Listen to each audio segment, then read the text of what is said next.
When I was a very young child, there was an old... Dangerously yours.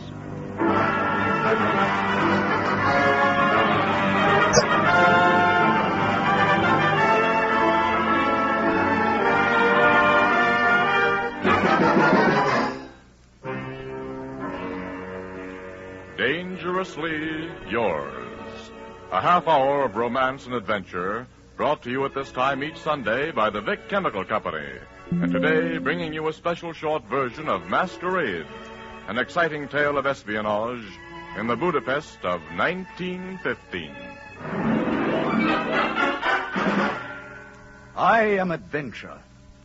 In my name, men have traversed the highways, the byways, the skyways of the world.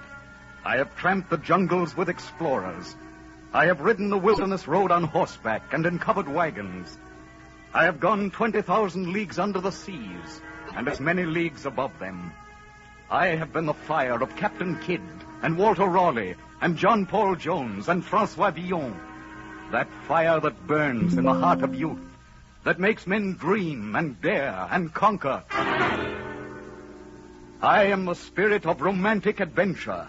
I am dangerously yours. Today, follow me to a dark room in the Europe of 25 years ago, where a woman sits looking across a desk into eyes that are focused on history. Masquerade!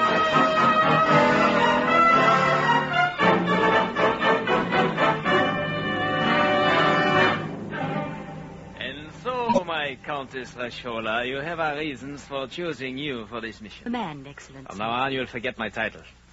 In all our communications, you will address me as Mr. Kolenkov. Now, let us get on to facts.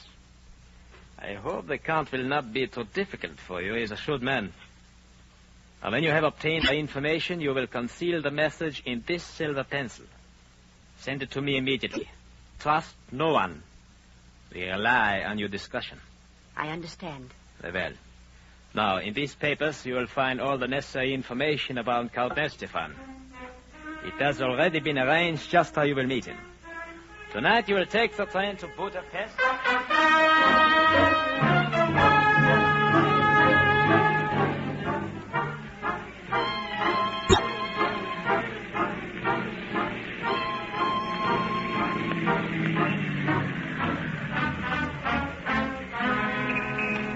Good evening, madame. Have my bag sent to suite 913. Yes, madame.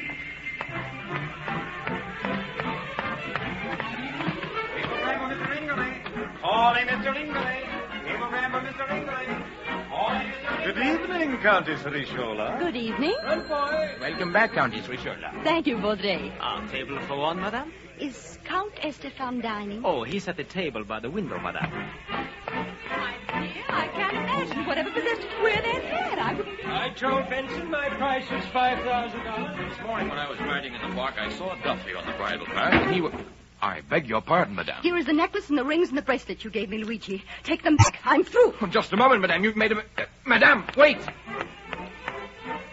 Can I be of service, Count Estefan? Did you see the young lady who stopped at my table? Yes. She left these jewels. I don't understand. Do you know who she is? She is the Countess Rishola. She's in suite 913.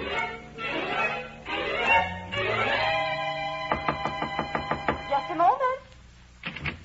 Madame, you have made a mistake. My name is not Luigi. I have never seen you or these jewels before. I know. Won't you come in, Count Estefan? You know who I am? But of course, you were the most handsome man in the dining room, and I was very lonely.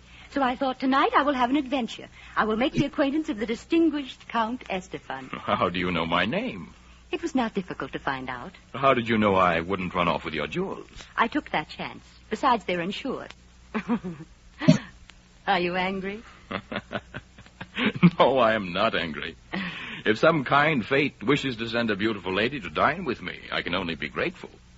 You will do me the honor, won't you, madame? I shall be delighted.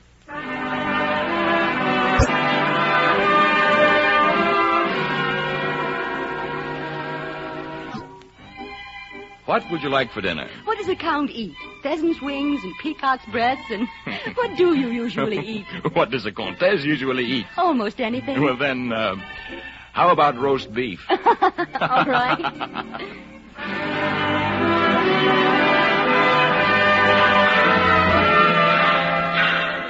Step right up, Monsieur Gun, and watch Mademoiselle in the red hat shoot the little clay pigeon. Step right up. I'll never be able to hit a thing. Don't let me down before all these people. I'll try. Good heavens! Hand the little lady down a dancing dog.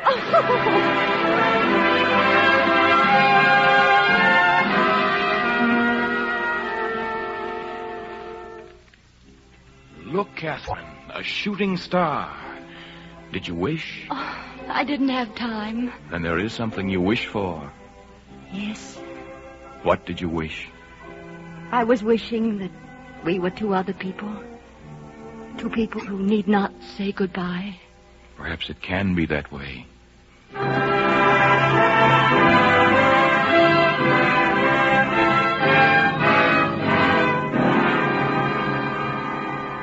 Forgive me, your lordship, but I'm not easy in my mind about this business.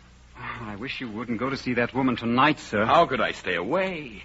Albert, for the first time in my life, I'm completely head over heels in love. But, Count Esteban... I know what you're thinking. I have a mission to perform, and I have no right to fall in love. But things don't always work out the way we'd like to have them work out, eh, Albert? Oh, I don't know what's to come of all this, sir. No, Albert, neither do I. Neither do I. But perhaps we shall find out tonight.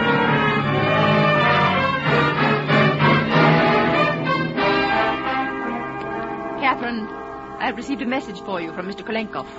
What is it? He said that you must obtain our information immediately. That you've taken too long. You ought to get it tonight. Tonight?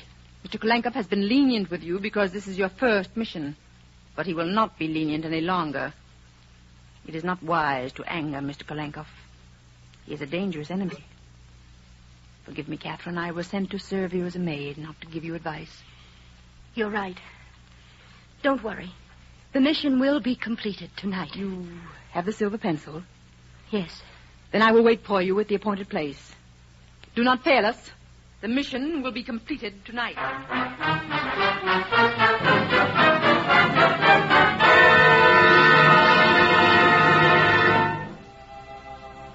Catherine, I offer you the three things most dear to me. My heart, my country, and my dream. You are too generous. Catherine, you must listen to me. Since that first hour we met, I've been completely yours. There's never been anyone else for me. There never will. Oh, please don't say any more. There are worlds between us, worlds that can't be bridged with words. You said one night that you wished we were two different people.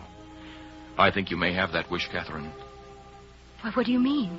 Only that my country is close to its victory and may not need so much of my service any longer. Close to victory? I'm going to tell you something tonight, Catherine. Something that will put my life in your hands. Your life? It would mean my life were the news to get to certain circles, yes. Then don't tell me. How do you know you can trust me? I love you. And I believe you love me. You're quite wrong. This has been only an adventure to me. That isn't true, Catherine. It is true. You smiled at me. I was flattered. It was an adventure for a holiday mood. You may as well take my heart, Catherine. It's already full of you. You walked into it the day we met. You're a fool, Rudolph Esteban. But isn't any man who falls in love? Do you know what you are to me? You're something to believe in again. You're a type of person that had ceased to exist for me. A fine and honest woman. Oh, my darling, you're such a child. Take your foolish little dream in your heart and go. Please go. What is it? What's wrong, my dear? You know nothing about me. You've known me only 3 weeks. 3 weeks? Catherine, I've known you all my life. All your life. It's true. I've seen you in 1,000 plays, read you in as many books. When I've heard beautiful music, I've thought she'd like that. I've looked at flowers and known that one day I'd give them to you. Oh, stop. You must listen to me. I'm not that woman. Perhaps I was once, but I'm not now. You see, you were wrong. You can't trust me. Are you trying to tell me that someone whose name we both know and won't mention sent you? What are you saying? You see, I've known all along. I had Albert look you up the day you arrived. And it didn't make any difference? It didn't make any difference. You see, I trust you. You came here to betray me and to betray my country. That is your mission, Countess Richelieu. And yet I am so sure of your love that I will trust you with my life and, what is far more valuable, the life of my country. I will betray you. If you do, you will betray yourself at the same time. Yes. Yes, I know. So you shall know my secret. Even now, as we sit here, there is a great network growing tighter around the foremost nations of the world. Treaties, pacts, alliances being formed against the man who sent you. Tonight, I will sign a pact that will set the wheels in motion to destroy him. Destroy him? No. He's made a great many mistakes. The greatest of all was sending you here, Catherine. Why? He knew I should love you. But he did not guess that you would fall in love with me. No. He didn't guess that. Then you do see that you cannot betray him. If I betray you, I betray myself. If I betray him, I betray my country. My country is very dear to me. Dearer than I? No. No, not dearer than you. Then will you help me defeat him? Help you? Defeat him? By telling me his plans. That's the only way I can hope to defeat him. We can't both win, you see, Catherine. I'm beginning to see. Then you will help me. By giving you any information I may possess concerning our plans? Yes. You're very clever, aren't you? Oh, I can read you like a book now. You thought I was young and easily swayed. That you could make me love you, and I would throw over my country, my duty for you. That's not the way to look at it, Catherine. You weren't so wise after all, because you've lost, you hear me? Lost. You guessed wrong in our little duel of wits. You forgot how close hate is to love. You don't know what you're saying, Catherine. You never loved me. You knew that I loved you, and you used that. Catherine, stop talking like a child. We're playing for countries now. Yes, we are, aren't we? This is a gun in my hand, Rudolph. I'd advise you to be careful what you say. Well, rather melodramatic, aren't you? Tell me, will I be the 7th notch on the gun or the 8th? Do you mind if I smoke? Smoke? I always smoke at the theater. Somehow it enhances the performance. You can do anything you please, Rudolph. But you have very little time to do it in. You mean you're actually going to kill me? I mean just that. Well, go ahead. I'll do this my own way. Look, you already know my purpose in being here. Now you will either give me my information, or I will kill you. You have until 9 o'clock. You won't do it. You can't pull the trigger. You can't pull it because you love me. It takes a very brave and a very cold woman to do that, Catherine. I don't think you can. Isn't that true? Isn't that why you're waiting? That's not true. Or is it that you want to watch your victim? You want my heart to constrict with agony, my hands to shake. You want me to plead for my life so you can make a generous gesture and spare me. Sorry, Catherine, I don't seem to be in the mood for prayers tonight. You don't think I'll do it. That's why you're so brave. You don't think I'll do it. You wouldn't be so brave otherwise. You're a coward at heart. You lied to me. You deceived me. You tried to deceive me. I'm tired of listening to you. You gave me your heart, you know. You'd like me to hand it back, whole again. But I won't. You'll live a long time yet, Catherine, an eternity without me. You will look into the faces of passers-by, hoping for something that will, for an instant, bring me back to you. You will find moonlit nights strangely empty, because when you call my name through them, there will be no answer. Always your heart will be aching for me, and your mind will give you the doubtful consolation that you did a brave thing. You dare to talk of bravery. What else do we have to talk about, Catherine? For me, there will never be another woman but you. But for my heart, there is another love that must come before you. My country. You're so still. Your face is like ice. What are you thinking, Catherine? What does anything you can say matter? You betrayed me with words. What good are words? Your heart is breaking. If I fail now, I should deserve to die. You tricked me into loving you. Aren't you forgetting that you came here for the same purpose? I couldn't have betrayed you. I tried to tell you. You said you already knew. I was as honest as I knew how to be. Do you think I wanted to love you, knowing where you came from and what your mission was? Don't you suppose that every hour we were together I was thinking she's just pretending? I wasn't. I loved you. And I loved you so much I let you pretend. Because you brought something to my days I couldn't stand the thought of losing. Listen to your heart, Catherine. Feel it pounding. Your time is up. Then my last words. I love you, Catherine. You're determined to die with a lie on your lips. I love you, Catherine. Oh, God. Albert. Where are you, sir? I heard a shot. Help me up. I'll be all right. Help me up. Oh, I knew you should never have come here. I'll get a doctor.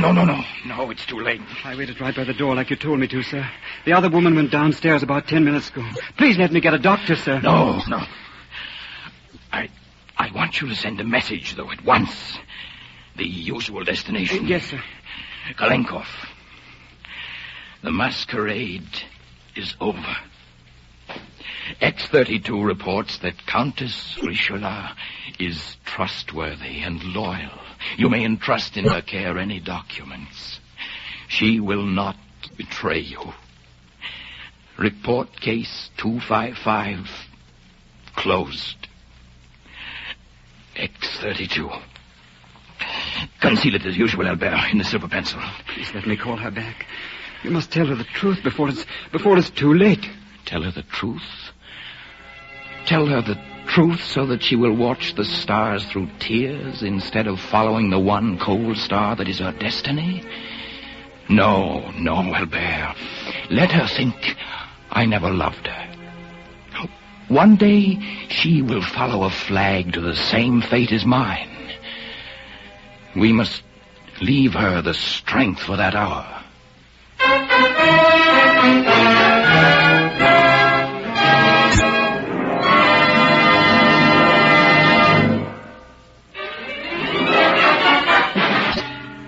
I am Adventure. Today you have shared the adventure of Masquerade with me. Next week I bring you Jungle Harvest, take you to the tropic paradise of Samburan to share the adventure of a gentle, peace-loving man, suddenly forced to pit his wits against the sinister and the dangerous, in order to save his own life and the life of the girl he loves. Until then, I am dangerously yours.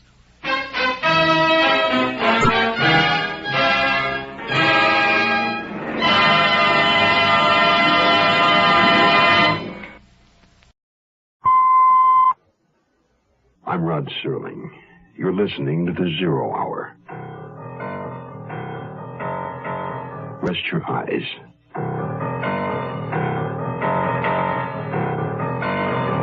Exercise your imagination. This week, Patricia Power's eerie saga of a neighborhood besieged. Face of the foe.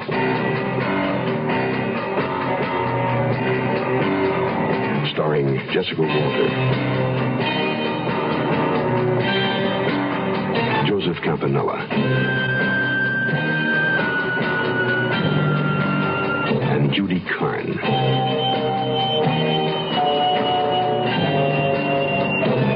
In Elliot Lewis's production of The Zero Hour.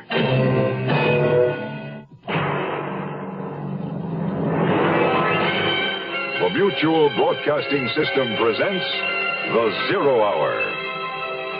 Sponsored in part by Bitch Not Chewing Tobacco, V8 Vegetable Juice, and Camphophilique. This is The Zero Hour on Mutual Radio.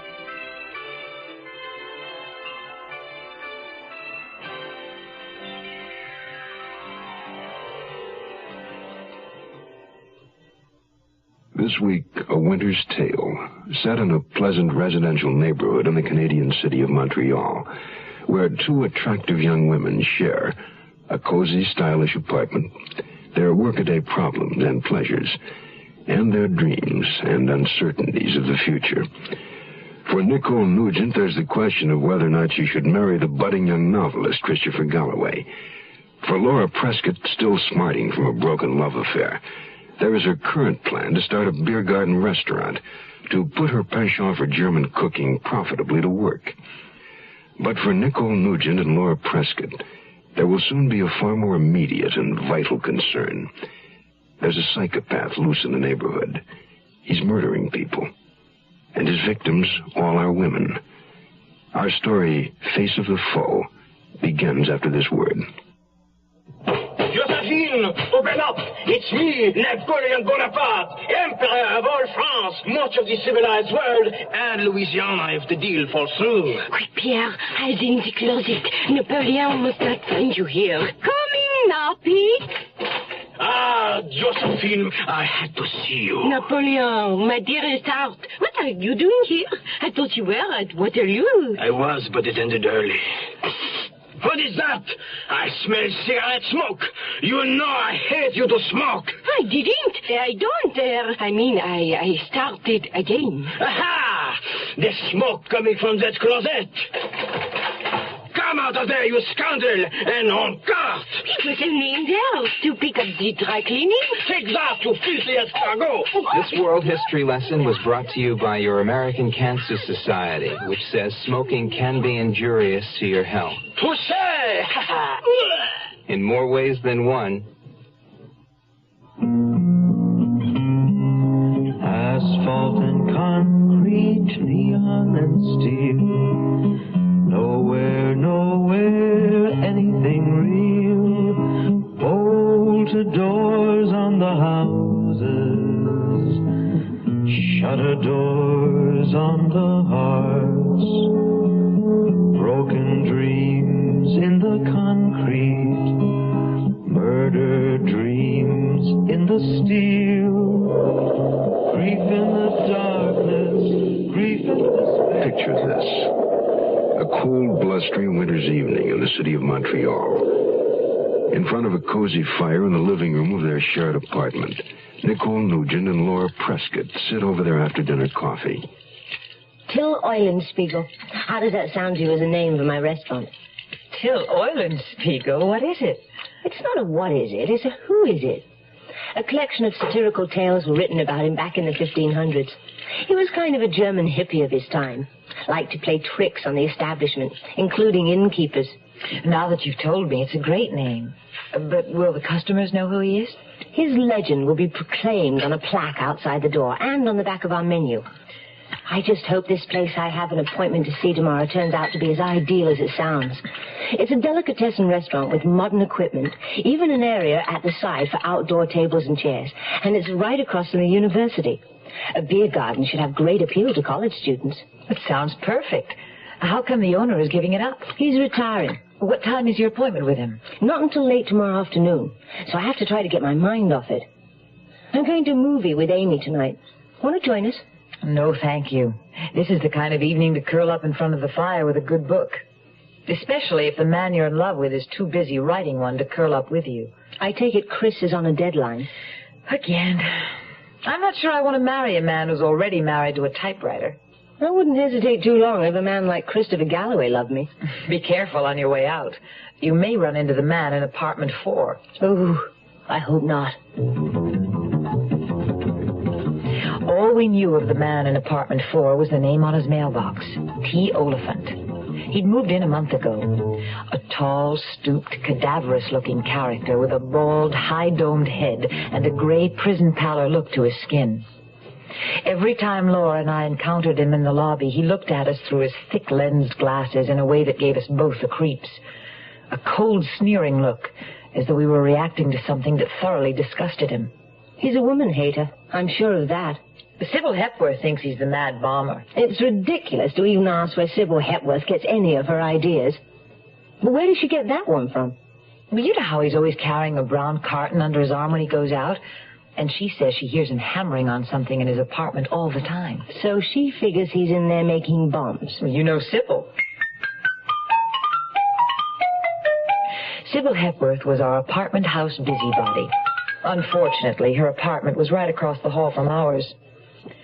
And now, as Laura left for her movie date, Sybil came flying out of her door to corner me with an idle comment about the weather, which was always her devious way of trying to strike up a gossip-laden conversation. Real wintry night out, isn't it? Yes, it is. Not fit for man or beast. But I notice it didn't daunt Miss Prescott none. She must have a very important engagement to go out to a night like this. Very. She's a beautiful girl. Used to see her going out all the time with a gentleman friend. But he doesn't seem to come around anymore. I suppose things between them must have gone as they say. Gone what? You know, like they write in the gossip columns. Oh, do you read the gossip columns, Miss Hepworth? I shouldn't think you'd have the time. Good night.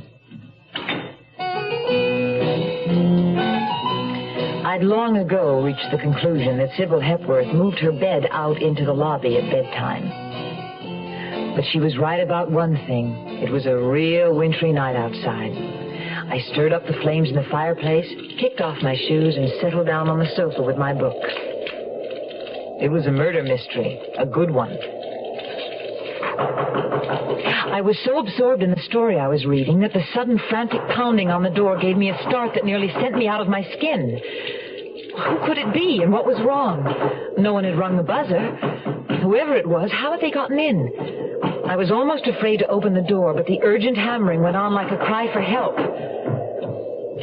I turned the catch and cautiously opened the door.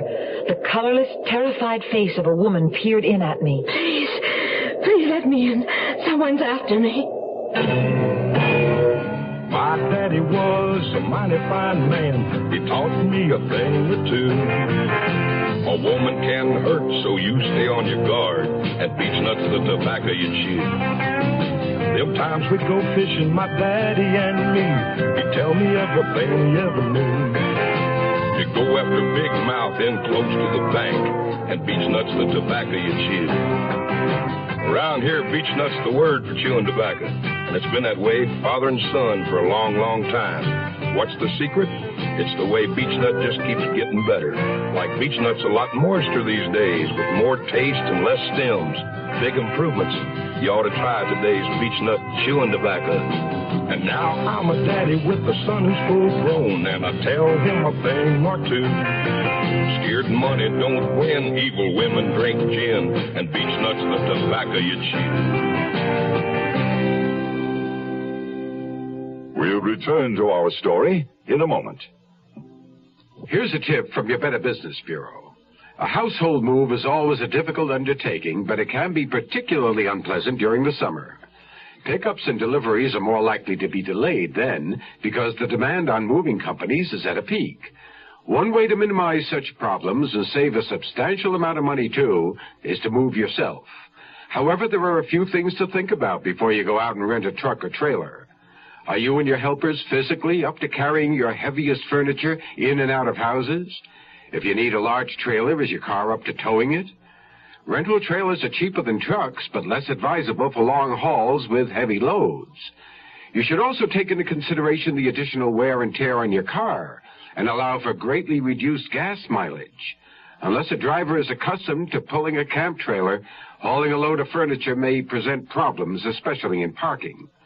Sure, you want to save money, but be sure you know what it means to do it yourself. A consumer tip from your Better Business Bureau.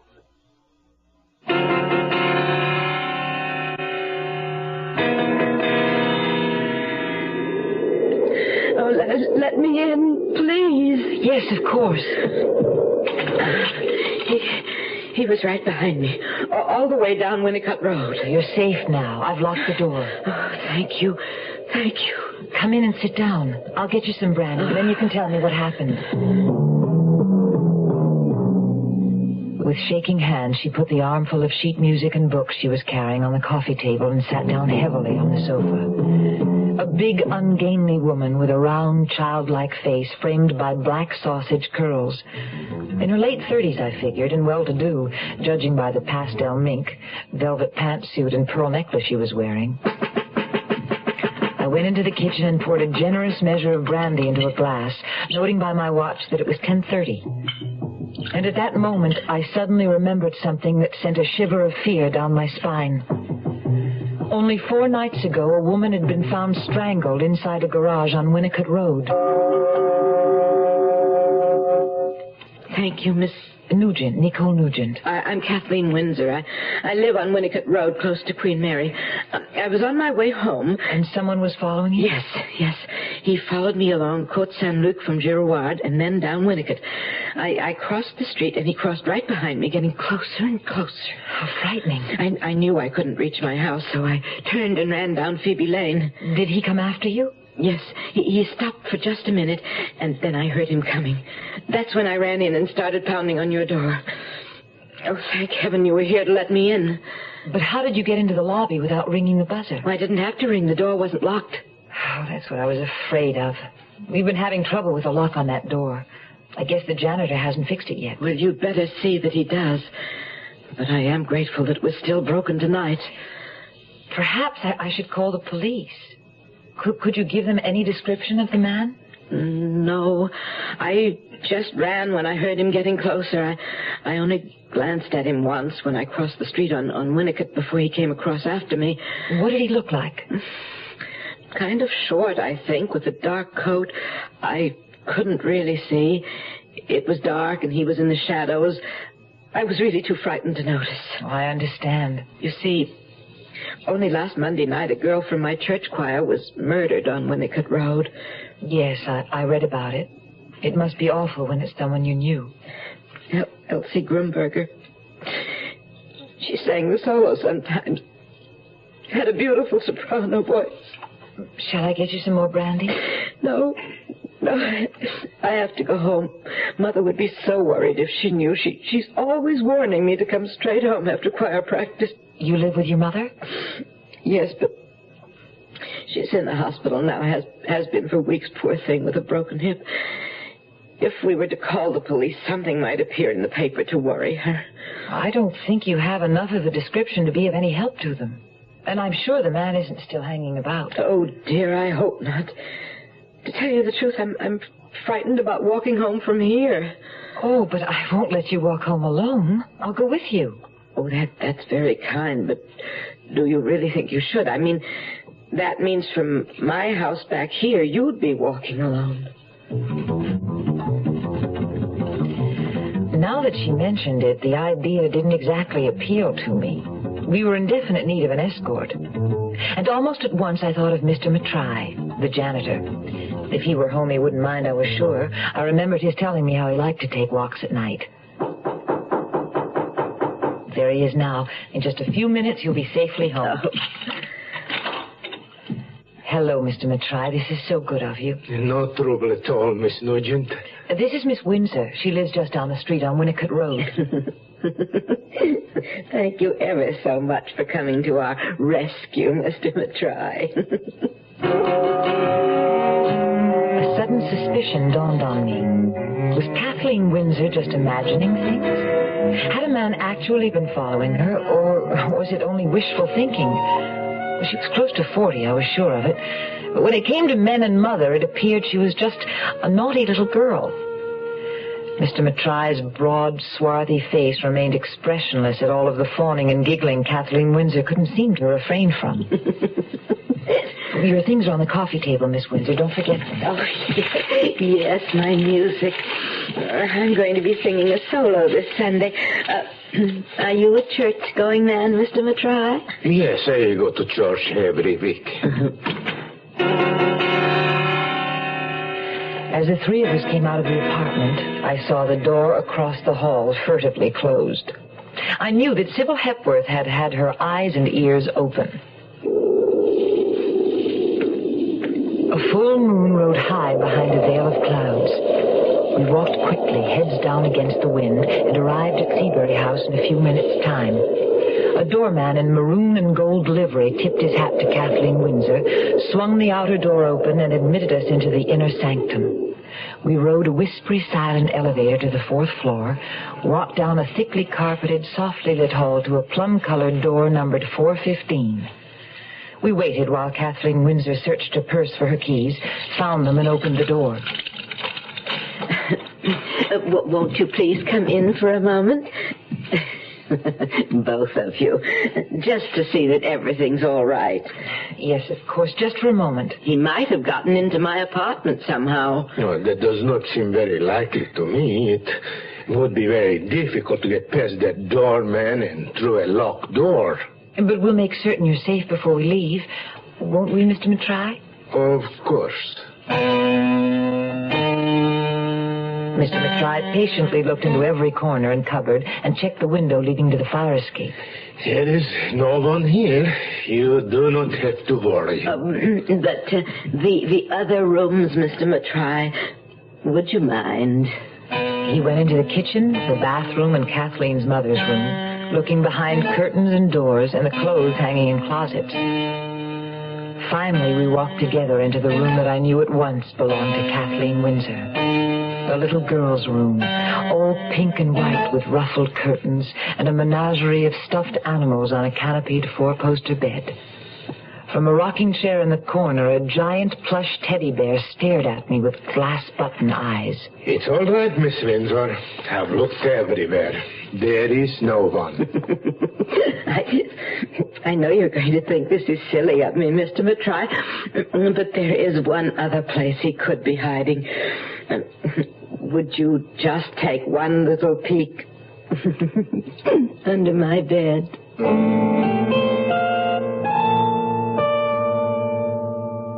Hey, what you got there? It looks like tomato juice. It's V8. What you got there? It's V8. Looks like tomato juice. It's V8. Try it. Wow. It sure doesn't taste like tomato juice. It tastes like V8. A great natural blend of 8 garden vegetables. V8 cocktail vegetable juice. V8. When a skin injury makes your child cry out in pain, Ow! It hurts! remember Camphofenique. Camphofenique is the multi-purpose family medication that instantly stops the pain of minor cuts, scrapes, burns, even cold sores and fever blisters. Camphofenique gently penetrates skin injuries to kill germs, protect against infection, helps nature heal skin injuries. Camphofenique, the penetrating first aid medication, stops pain instantly. Camphofenique. The 0 Hour continues after this. Be prepared. Are you ready to get going? Be prepared. Are you ready to take the lead? 'Cause if you ain't, who'll take care of the futures of our sons?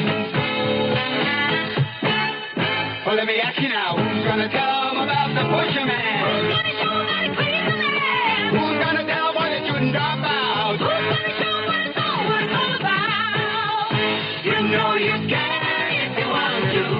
You can if you want to right now. Well, let me lay it on you. Well, let me tell them, you know, if you're 18 or older, you can help a lot of guys be prepared by being a leader in scouting. I mean it, fella, scouting today's a lot more than you think.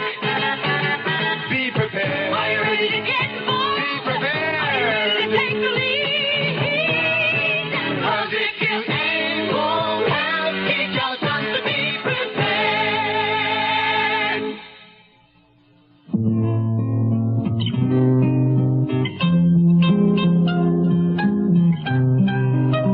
In retrospect, my adventurous evening with Kathleen Windsor seemed rather ludicrous. I was looking ahead to the following evening when that struggling young novelist, Christopher Galloway, would tear himself away from his current literary effort long enough to take me out to dinner. But it was just my luck to wake up the next morning with a cold. Cheer up. 2 weeks from now, you'll be sunning yourself on the sands of Jamaica, where probably no one's ever even heard of a cold. Oh, right now, my only concern is about my date with Chris tonight. Any time he's willing to take off when he's on a deadline is pure gold. Yes. A glass of freshly squeezed vitamin C. Maybe if you take it easy all day, you'll feel better tonight. Oh, maybe. Too bad you had to go out at all last night. My big errand of mercy. It was a fool's errand, I'm sure. That poor silly woman. You should have seen her bedroom, Laura. It looked like something out of an old Shirley Temple movie. Well, from what you told me, I guess her mother just never let her grow up. Her mother should have seen her last night, giggling and fawning over poor little Mr. Matry. How was Mr. Matry taking it? He didn't say anything after we left. You know how quiet and polite he always is. I caught him staring at her a couple of times, though. Hey, we better remind him to fix that lock on the lobby door. Oh, we met T. Oliphant in the lobby on our way out last night. And you should have seen the way he stared at Kathleen Windsor. I've seen the way he stares at me, and that's enough. It was strange. He looked her up and down with that awful sneer of his. Maybe he doesn't approve of women in mink coats. A mink and an apartment at Seabury House. Whatever it is that Kathleen Windsor lacks, it isn't money anyway. Well, minks aren't in my line. All I want is a nice going little restaurant. I hope this place I'm seeing today will be it. Keep your fingers crossed. I will. That's about as much activity as I feel up to. It was a long, cold day. Even bundled up under blankets on the sofa in front of a roaring fire, I couldn't stop shivering. I kept trying to get Chris on the phone, but the line was always busy. I knew he had the receiver off the hook. Another annoying habit of his when he was in the throes of creation.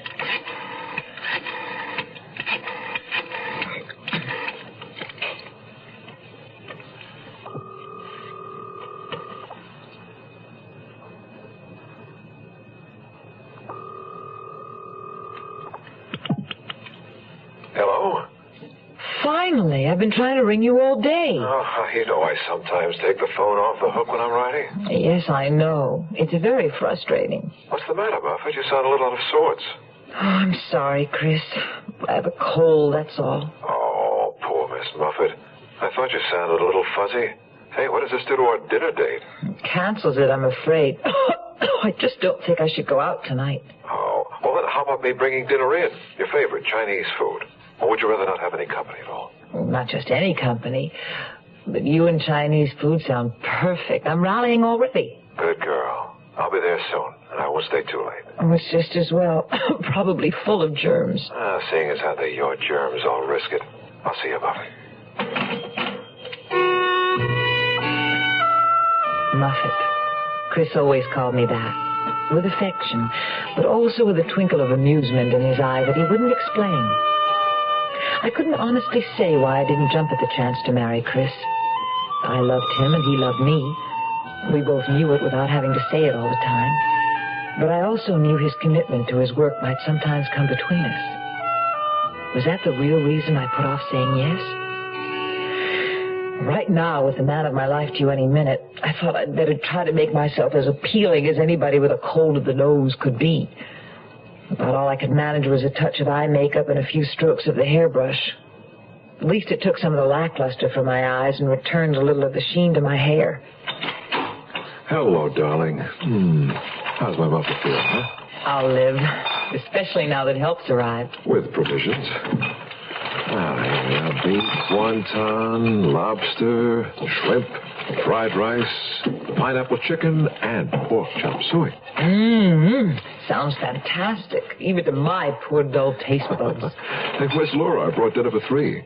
Well, she should be back any time. She went to check out a location for her restaurant. It sounded perfect. Oh, good. Well, let's get everything all ready. She may be in the mood for celebration when she comes in.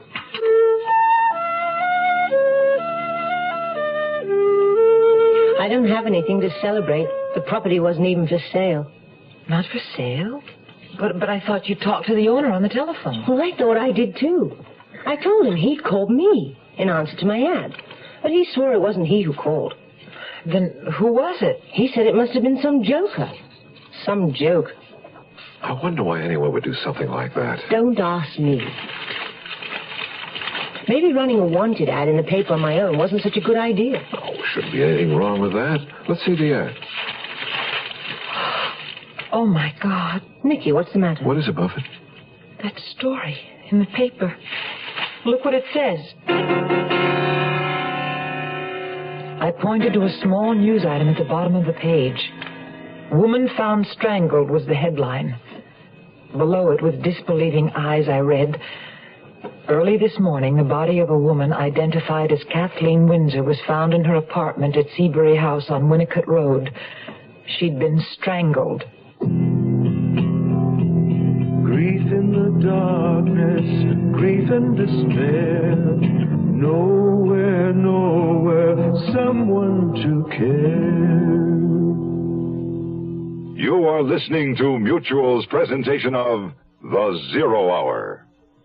Your Heart Association presents Maureen Stapleton and Martin Balsam. A red blazer with brass buttons. Oh, it's great. Open the other birthday present. It feels like... Well, what is it? A sphygmomanometer. Sphig what? Sphygmomanometer. I can take your blood pressure with it. Oh, just when I need it. Well, it's your 40th birthday. I'd like to celebrate 50 more. And there's millions of people walking around who don't even know they have high blood pressure. So? So high blood pressure, if it goes untreated, can lead to heart attack, stroke, and other not-so-nice things. Look, I don't have it. How do you know? There's no constant symptoms, and you never get checkups. Well, I'm not about to let you check my blood pressure. Then you'll see the doctor about a checkup. Okay. Good. Then I'll return his spare So this was a trick, huh? I thought of it after reading a Heart Association booklet on high blood pressure. You ought to read it. Your free copy of your Heart Association booklet on high blood pressure is waiting for you. Why not pick it up? Just another service you support when you give to the Heart Fund. Make heart health your #1 cause.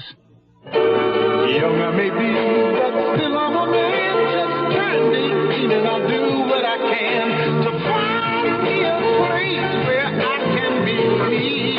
Get ready for life, be free as the sea. Oh, where do I go from here? Where do I go from here?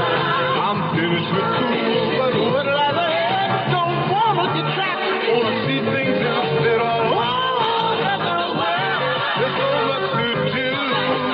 color the sea. Don't you hear it too? Oh, where do I go from here? Where do I go from here? What about the new Navy? You'll get your chance at success. Learn an exciting job and see the world. Call toll-free 800-841-8000 or see your Navy recruiter. Be someone special in the new Navy.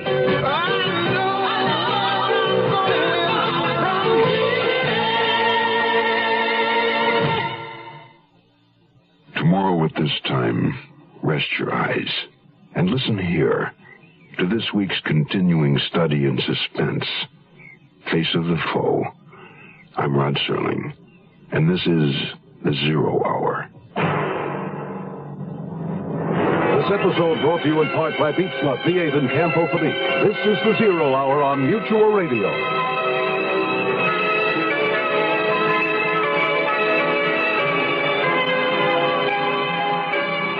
You have been listening to The Zero Hour, a presentation of the Mutual Broadcasting System in association with Hollywood Radio Theater. Heard every weekday at this time. Rod Serling is your host. Zero Hour is produced and directed by Elliott Lewis. The Hollywood Radio Theater theme was played by Ferranti and Teicher and is now available on United Artists Records and Tapes. Hugh Douglas speaking. Tune in tomorrow. And once again, rest your eyes and listen here to The Zero Hour. This is the Mutual Broadcasting System.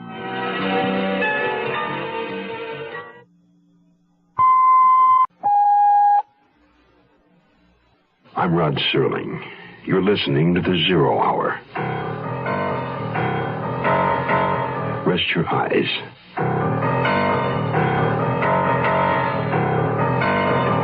Exercise your imagination. This week, Patricia Power's eerie saga of a neighborhood besieged. Face of the Foe.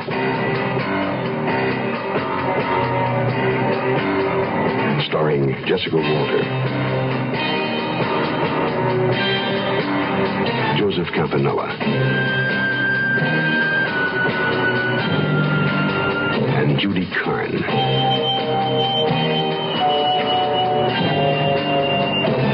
In Elliott Lewis's production of The Zero Hour.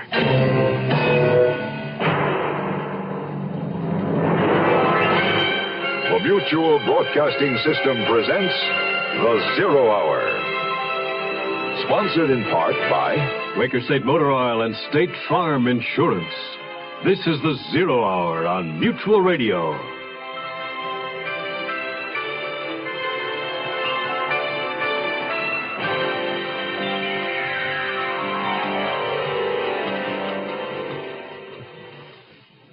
Ordinarily, the greatest winter concern for Montreal residents is hockey. But this is no ordinary winter in Montreal. Only the climate is as usual, and Canadians have learned to deal with inclement weather. But in one particular neighborhood, there's something outside more terrible than snow, or so it would seem to young Nicole Nugent. She enlisted the company of the gentle-mannered janitor of her building to join her in walking an hysterical woman, one Kathleen Windsor, safely home. Seeing the middle-aged woman's plush apartment and frilly little girl bedroom, and having witnessed her flirtatious manner with her male escort, Nicole concludes that the shadowy pursuer that Miss Windsor claimed was following her home in the night was merely the product of a lonely spinster's fertile imagination. But now, Kathleen Windsor is dead. And for Nicole Nugent, a story in the newspaper lends credence to the theory that there is a fiend on the loose, and he's somewhere, very close by. Face of the Foe will continue after this word. If your house needs insulation, and you don't have storm windows and doors and caulking around the doors and windows, you could be spending 50% more than necessary on heating costs this winter. The National Bureau of Standards recommends 3 inches of insulation in the walls and under the floor of your house, and 6 inches in the attic. Weather stripping movable door and window joints and caulking around the frames will stop cold drafts. And storm windows and doors can drastically cut heat loss through glass. While you're thinking about heat loss, hot water pipes lose a lot of their heat going through cool basements, unless they have an insulated wrapping. So think seriously about spending a little money to save quite a bit. You will also save on short fuel supplies. For more information about cutting heating and cooling costs, send for a copy of the fact sheet Home Energy Savers. It's free from Consumer Information, Pueblo, Colorado, 81009.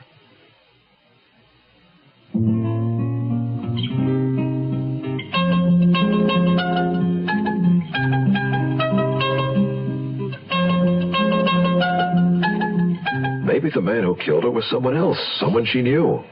Why do you say that? Well, how did he get in? She wouldn't open a door to a stranger, would she? Especially if she had really just escaped from a man following her. Chris is right, Nicky. It doesn't make sense. It must have been someone she knew. Which means it doesn't have anything to do with you and what happened last night. So try to put the whole thing out of your mind. I'll fix us all a drink. And then I'm going to say goodnight, Buffett. Let you put that poor stuffy head of yours to bed. Bed was one thing, but sleep was another. My head began to throb. I didn't know whether it was from my cold or the image I couldn't keep out of my mind. Kathleen Windsor with her little girl curls and big blue please-like-me eyes, lying lifeless beneath the ruffled canopy of her 4-poster bed, under the sightless glass-button stare of the giant plush teddy bear in the corner. The sudden ring of the telephone startled me. Laura was evidently sleeping too soundly to hear it. Lucky Laura. Hello? Miss Prescott. No, this isn't... Where is she? Who is this? Is she out with a boyfriend?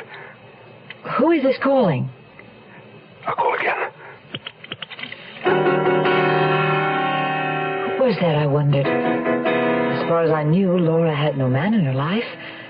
And the man on the phone, whoever he was, sounded like someone she wouldn't want to have in it. In the morning, I mentioned what happened. Norman Roxburgh. I'm sure that's who it was. Only what a nerve. Calling and asking questions about my business. As if he had a right to know. Who is he? Just someone in my restaurant administration class. Just hang up on him if he calls again. But it seemed I'd barely gotten settled on the sofa and begun to drowse off when Laura gently shook me awake. Sorry, Nicky, but I'm afraid you're going to have company. Oh no, who? Your Aunt Emily. She just phoned. I tried to put her off, but you know your Aunt Emily.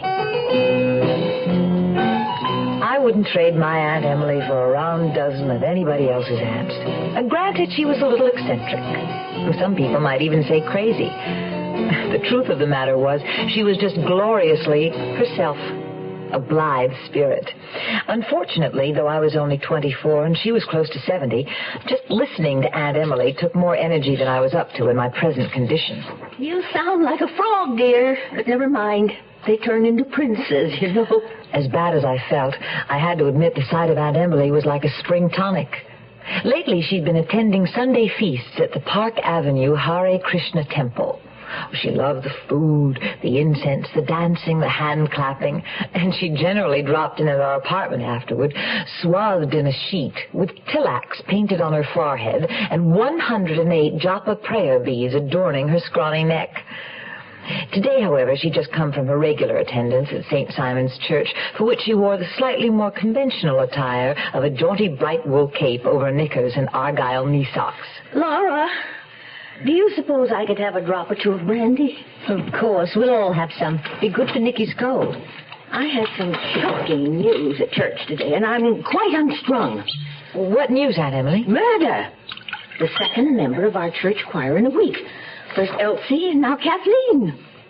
Kathleen Windsor sang in the choir at your church? And now she's been strangled by someone, the same as Elsie was. And both of them on Winnicott Road, where I live. Oh, Aunt Emily. I know, it's a bit unnerving. Everybody in the choir warned me to be careful. But I told them no one would bother killing an old woman like me. I've been getting some strange vibes from Kathleen lately. What do you mean, vibes? She just wasn't herself. She was usually so quiet and subdued. A good little girl, as her mother would say. But these past few weeks, something had really turned her on. She started acting all nervous and giggly. Probably because her mother was away in the hospital. She felt free for a change. That must have been it. I can't think of anything else it could be. You don't suppose she could have found a boyfriend? Heavens, no. Kathleen was deathly afraid of men. Only what, Aunt Emily? I remember one Sunday a month or so ago, just after her mother went into the hospital. Kathleen didn't stay after church for choir practice. Was that unusual? Very. She never missed choir practice. And as it happened, I had to skip that Sunday, too, because of a cold. I had a throat as froggy as yours, Nicky. No good for singing. Well, so what happened, Aunt Emily? Well, I was walking home, and about a block away from church, I could swear I saw Kathleen Windsor in a car with a man. There's a little town in western Pennsylvania called Oil City where they make peace of mind. They put it up in quart-sized green and white cans and ship millions of them all over the land to people who don't want to worry about their cars. This peace of mind for car owners is called Quaker State Motor Oil. The folks who make it are experts, men who really know motor oil, because that's been Quaker State's specialty for over 50 years. Quaker State starts with the finest natural petroleum the earth provides, 100% pure Pennsylvania-grade crude oil. Then they put it through step after step of refining and fortify it to fight heat and rust and dirt and wear and give your engine the protection it needs. Quaker State Motor Oil. Who says you can't buy peace of mind? Quaker State your car to keep it running, yeah, to keep it running. We'll return to our story in a moment. Your Heart Association presents Stiller and Mira. Honey, I'm going to test you. Mm-hmm. Now, if you have high blood pressure, what are the things you should do? Watch your weight. Right. Follow your doctor's instructions on smoking. Yeah. Take your medicine. Good. Get plenty of rest. Terrific. Hey, honey, let's stay home tonight, huh? And exercise, but don't overdo it. Right. We'll stay home tonight, okay? Okay? Yeah, and you got to rest before you get tired, right? Exactly. So we'll stay home tonight, okay? Okay, we'll stay home tonight. Terrific. Hey, wait a minute. What? You don't happen to have high blood pressure, do you? Me? Of course not. I had my checkup at the doctor. I'm terrific. And I made an appointment for you. Why? Because I love you. And only a doctor can tell. Another way to protect your loved ones is to give to the Heart Fund.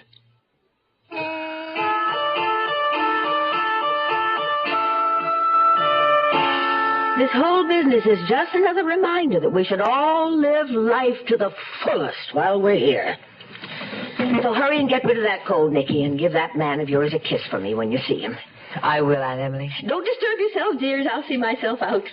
Oh, he wore flowing robes and sandals, and he came with love for all. With a flourish of her cape, she pirouetted across the room and was gone. I was glad it was winter. With the streets frozen over with snow and sleet, Aunt Emily had temporarily stored away her favorite mode of transportation, a gleaming red motorcycle. I spent the rest of Sunday catching snatches of fevered sleep. Monday morning, I felt slightly more human, but not quite up to my job as secretary to the principal of Kensington School for Girls. When Laura left for work, I called in sick and went through my ritual of lighting the fire in the living room, bringing a blanket and Kleenex in from the bedroom, and curling up on the sofa again. I didn't stay curled up long.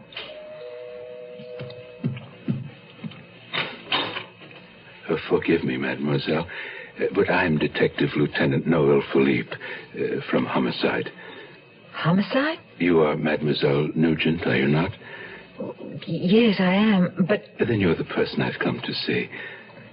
May I come in? Yes, of course. I don't understand. I wish to question you about Kathleen Windsor, the woman who was murdered. You knew her, did you not? No, not really. I mean, I only met her once, briefly. Briefly or not, mademoiselle, according to the information I've been given, you were one of the last persons to see Kathleen Windsor alive. You and Monsieur Georges Montray. Yes, that's true. But how did you... Apparently, you didn't consider such a fact of sufficient importance to inform the police? I'm sorry. I suppose I should have. Yes, mademoiselle, you should have. But now I think you and I must have our little conversation, tardy though it may be. Lieutenant Philippe was of medium height with a weary face and bleak gray eyes that looked as though they'd seen too much of the seamy side of life. He looked like a tired bloodhound as he trailed me into the living room and sank heavily into the chair by the fire. Please tell me everything that happened when Miss Windsor came here last Friday night. Do not omit anything, no matter how trivial it may seem. Lieutenant? Yes, mademoiselle? The two murders on Winnicott Road, do you think the same person committed them both? It is too soon to draw such conclusions. A psychopath may read of a murder in the paper, and his feverish brain is inspired to duplicate the act. Thus, one murder often leads to another. What a terrible thought. In the two incidents on Winnicott Road, there is the similarity in the method of murder, strangulation. But there is also an important difference. The Grunberger woman had not been sexually molested. The Windsor woman was. Of course, in the Grunberger case, the killer may have intended to molest his victim, but did not have the time. The car in the garage was running, and he knew the owner might return at any moment. It's all too terrible to think about. Yes, murder is never pleasant to contemplate, mademoiselle. But in the event of two murders of women in your immediate vicinity, I suggest you must give it some thought. Oh, yes, we will. We'll be careful. There is sometimes a sexual element in murders by strangulation. We may be dealing with a sexual deviant. Have you talked to Mr. Montray, Lieutenant? Perhaps he might remember something I've forgotten. I was wondering when you would think to bring up Monsieur Montray. He was, after all, the only other known person to be with Kathleen Windsor just before her death. He's a very nice man, Lieutenant. I'm sure you'd find him most obliging. I'm afraid, Mademoiselle Nugent, at this moment we do not find him. So Mr. Matrai, it seems, has disappeared before we could question him. Disappeared? Tell me what you know of the man. Not very much, I suppose. I've lived here a year, and he's always been very polite and helpful. And that is why you thought of him to accompany you to, and Miss Windsor to her home. Is that correct? Yes. And also I remembered his telling me once that he liked to take walks at night. Ah. But, Lieutenant, that doesn't mean he walked around murdering women. Oh, perhaps not.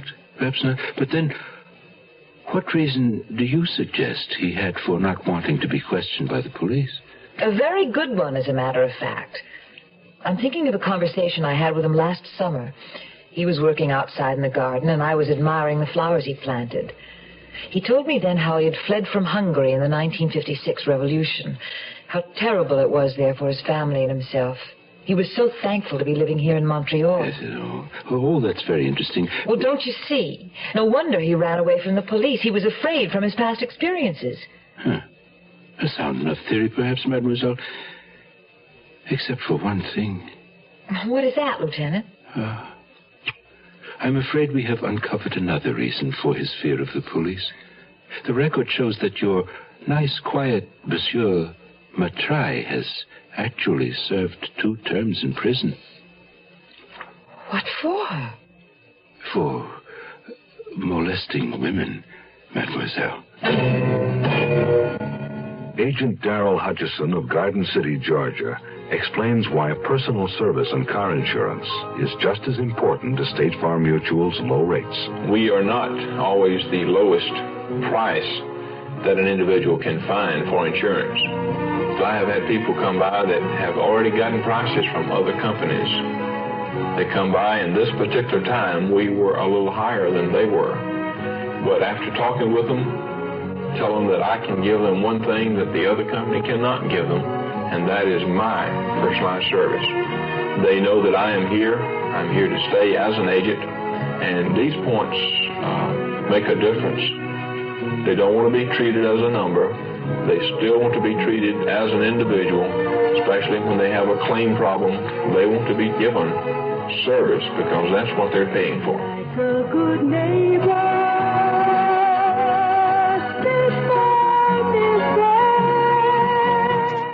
The Zero Hour continues after this. Young I may be, but still I'm a man. Just turned 18 and I'll do what I can to find me a place where I can be me. Get ready for life, be free and the sea. Oh, where do I go from here? Oh, where do I go from here? I'm finished with school, but what lies ahead? Don't wanna get trapped, wanna feel free instead. All over the world, there's so much to do. The call of the sea, don't you hear it too? Oh, where do I go from here? Oh, where do I go from here? What about the new Navy? You'll get your chance at success, learn an exciting job, and see the world. Call toll-free 800-841-8000 or see your Navy recruiter. Be someone special in the new Navy. I know where I'm going from here.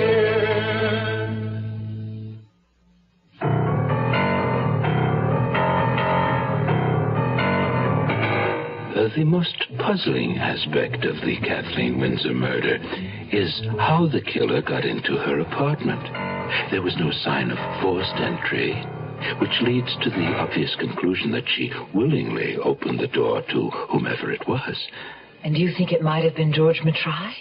He had witnessed the type of woman she was and knew that she was alone in her apartment. He could very easily have returned and gained admittance on the pretext that he wanted to be certain everything was all right. And do you think she would have let him in?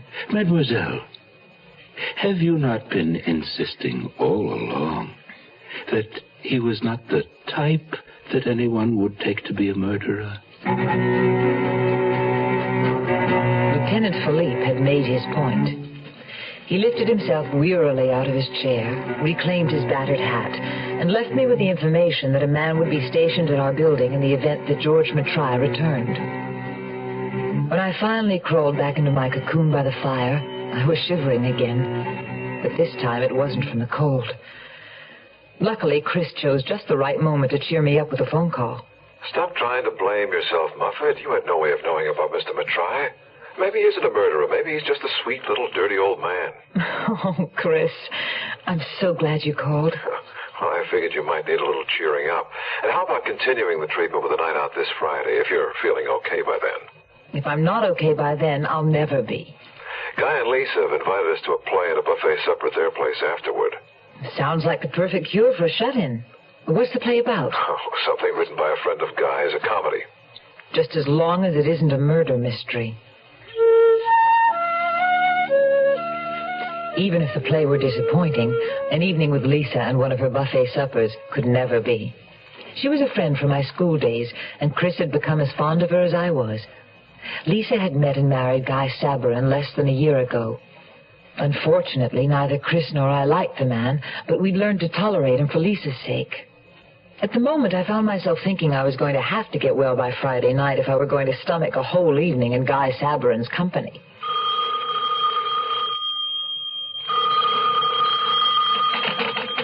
Hello? Aunt Emily, Nicky. How are you feeling? Oh, getting better, and you? Splendid. Nicky, I was wondering, do you suppose Laura will be willing to bake a birthday cake for me? I'd pay her for the ingredients, of course.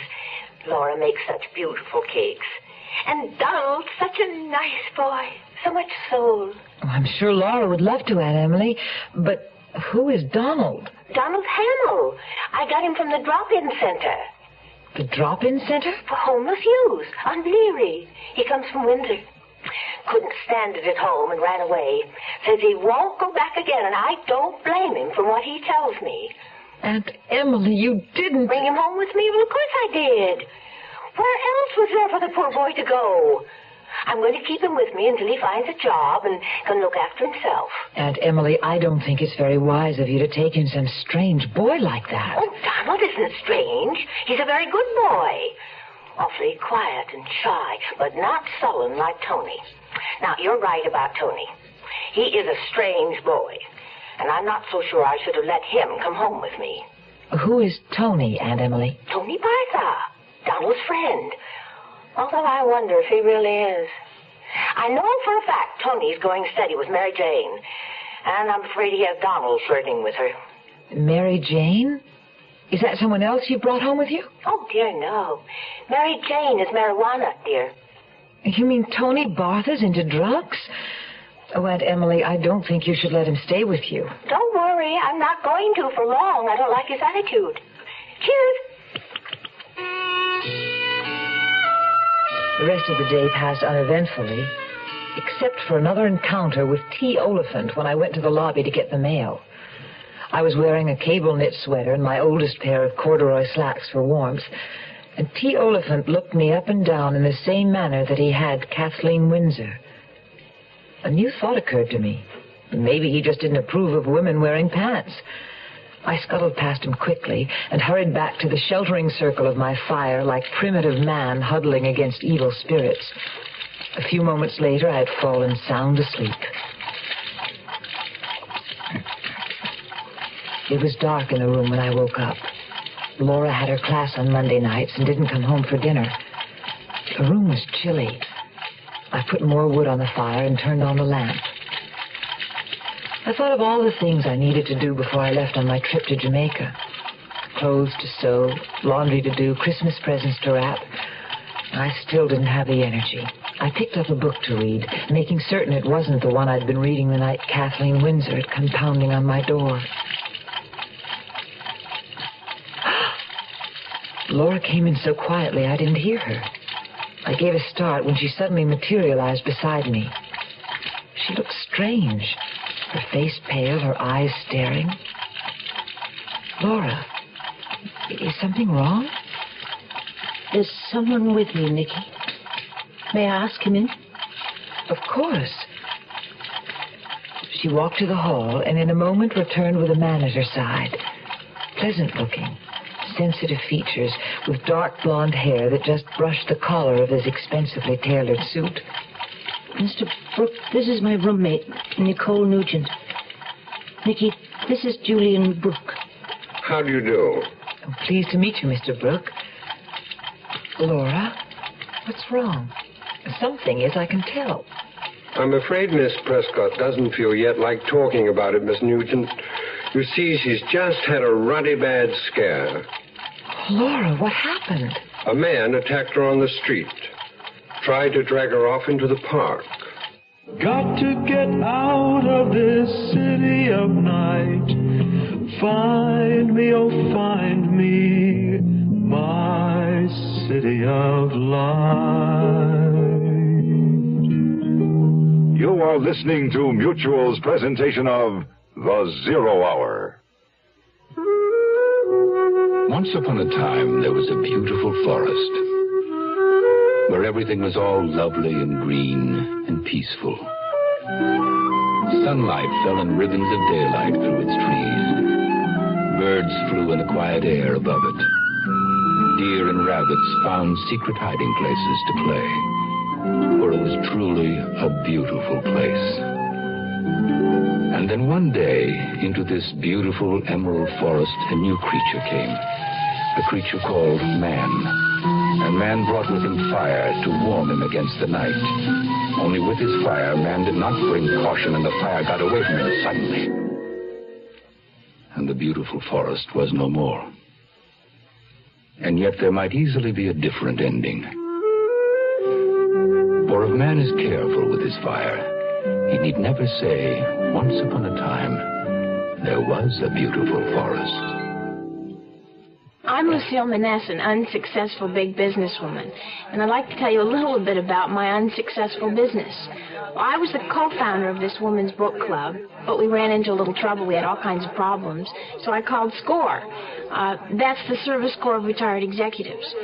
They're retired executives who volunteer to help small businesses. I went over and discovered Lucille was in deep trouble. I made several simple business suggestions.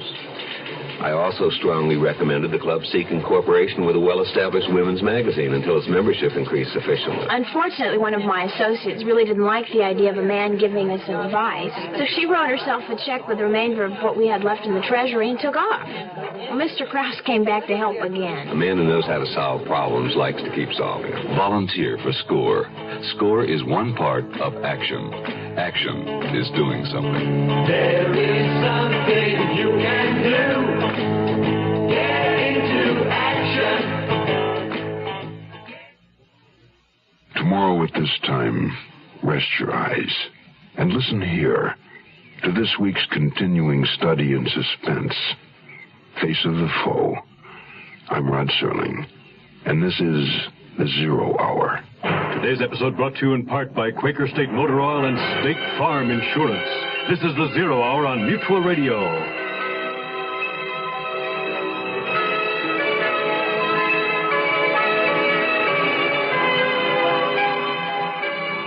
You have been listening to The Zero Hour, a presentation of the Mutual Broadcasting System in association with Hollywood Radio Theater. Heard every weekday at this time. Rod Serling is your host. Zero Hour is produced and directed by Elliott Lewis. The Hollywood Radio Theater theme was played by Ferranti and Teicher and is now available on United Artists Records and Tapes. Hugh Douglas speaking. Tune in tomorrow, and once again, rest your eyes and listen here to The Zero Hour. This is the Mutual Broadcasting System.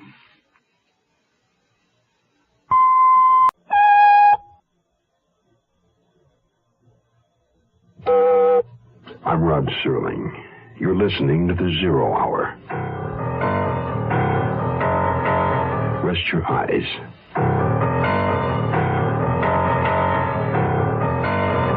Exercise your imagination.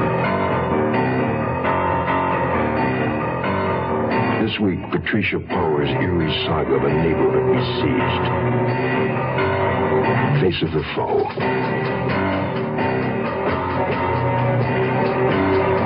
Starring Jessica Walter, Joseph Campanella,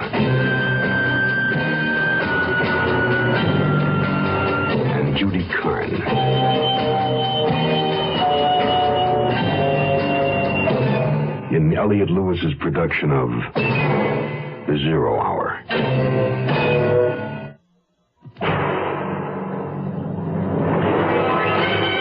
The Mutual Broadcasting System presents The Zero Hour. Sponsored in part by Big Red Chewing Tobacco, V8 Vegetable Juice, and State Farm Insurance. This is The Zero Hour on Mutual Radio.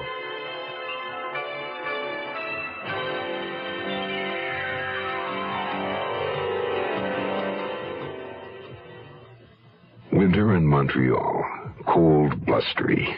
A good time to stay indoors around a warm fire. Especially if you're a young woman like Nicole Nugent and living with a female friend like Laura Prescott. Staying indoors is an especially good idea if two women living just down the street have been murdered within the past week, which they have. Some male companionship, a shoulder to lean on, would perhaps be a comfort. Nicole has Christopher Galloway, but he's off working on a novel. And Laura has just returned home, accompanied by a gentle-mannered young Englishman named Julian Brooke. A comfort? Hardly. For Laura Prescott met the man while on her way home, while another man, whose face she couldn't see, was about to drag her off into the park. Face of the Foe continues after this message.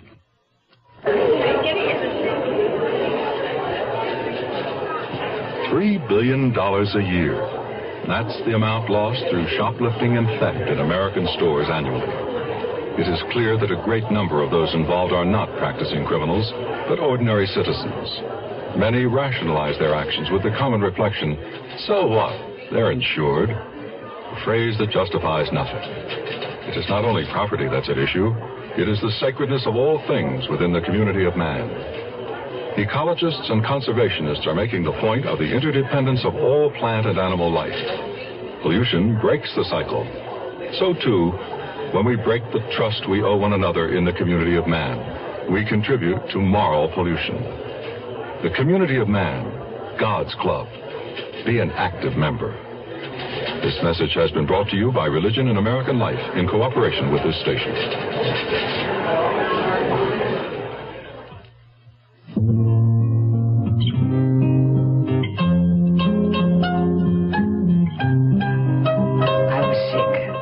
Body ached, my head was throbbing.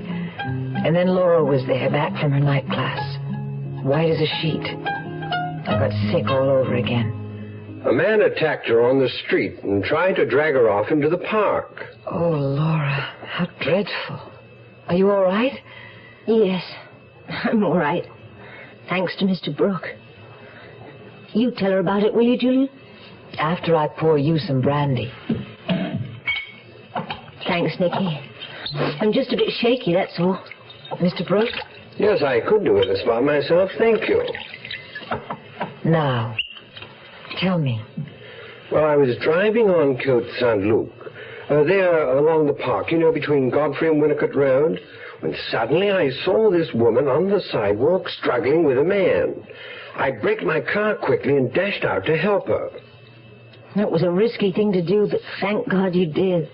By then, the blackguard was trying to drag her off into the park. I shouted a warning, and he let go of her and ran off. Left poor Laura here shaking and sobbing on the grass.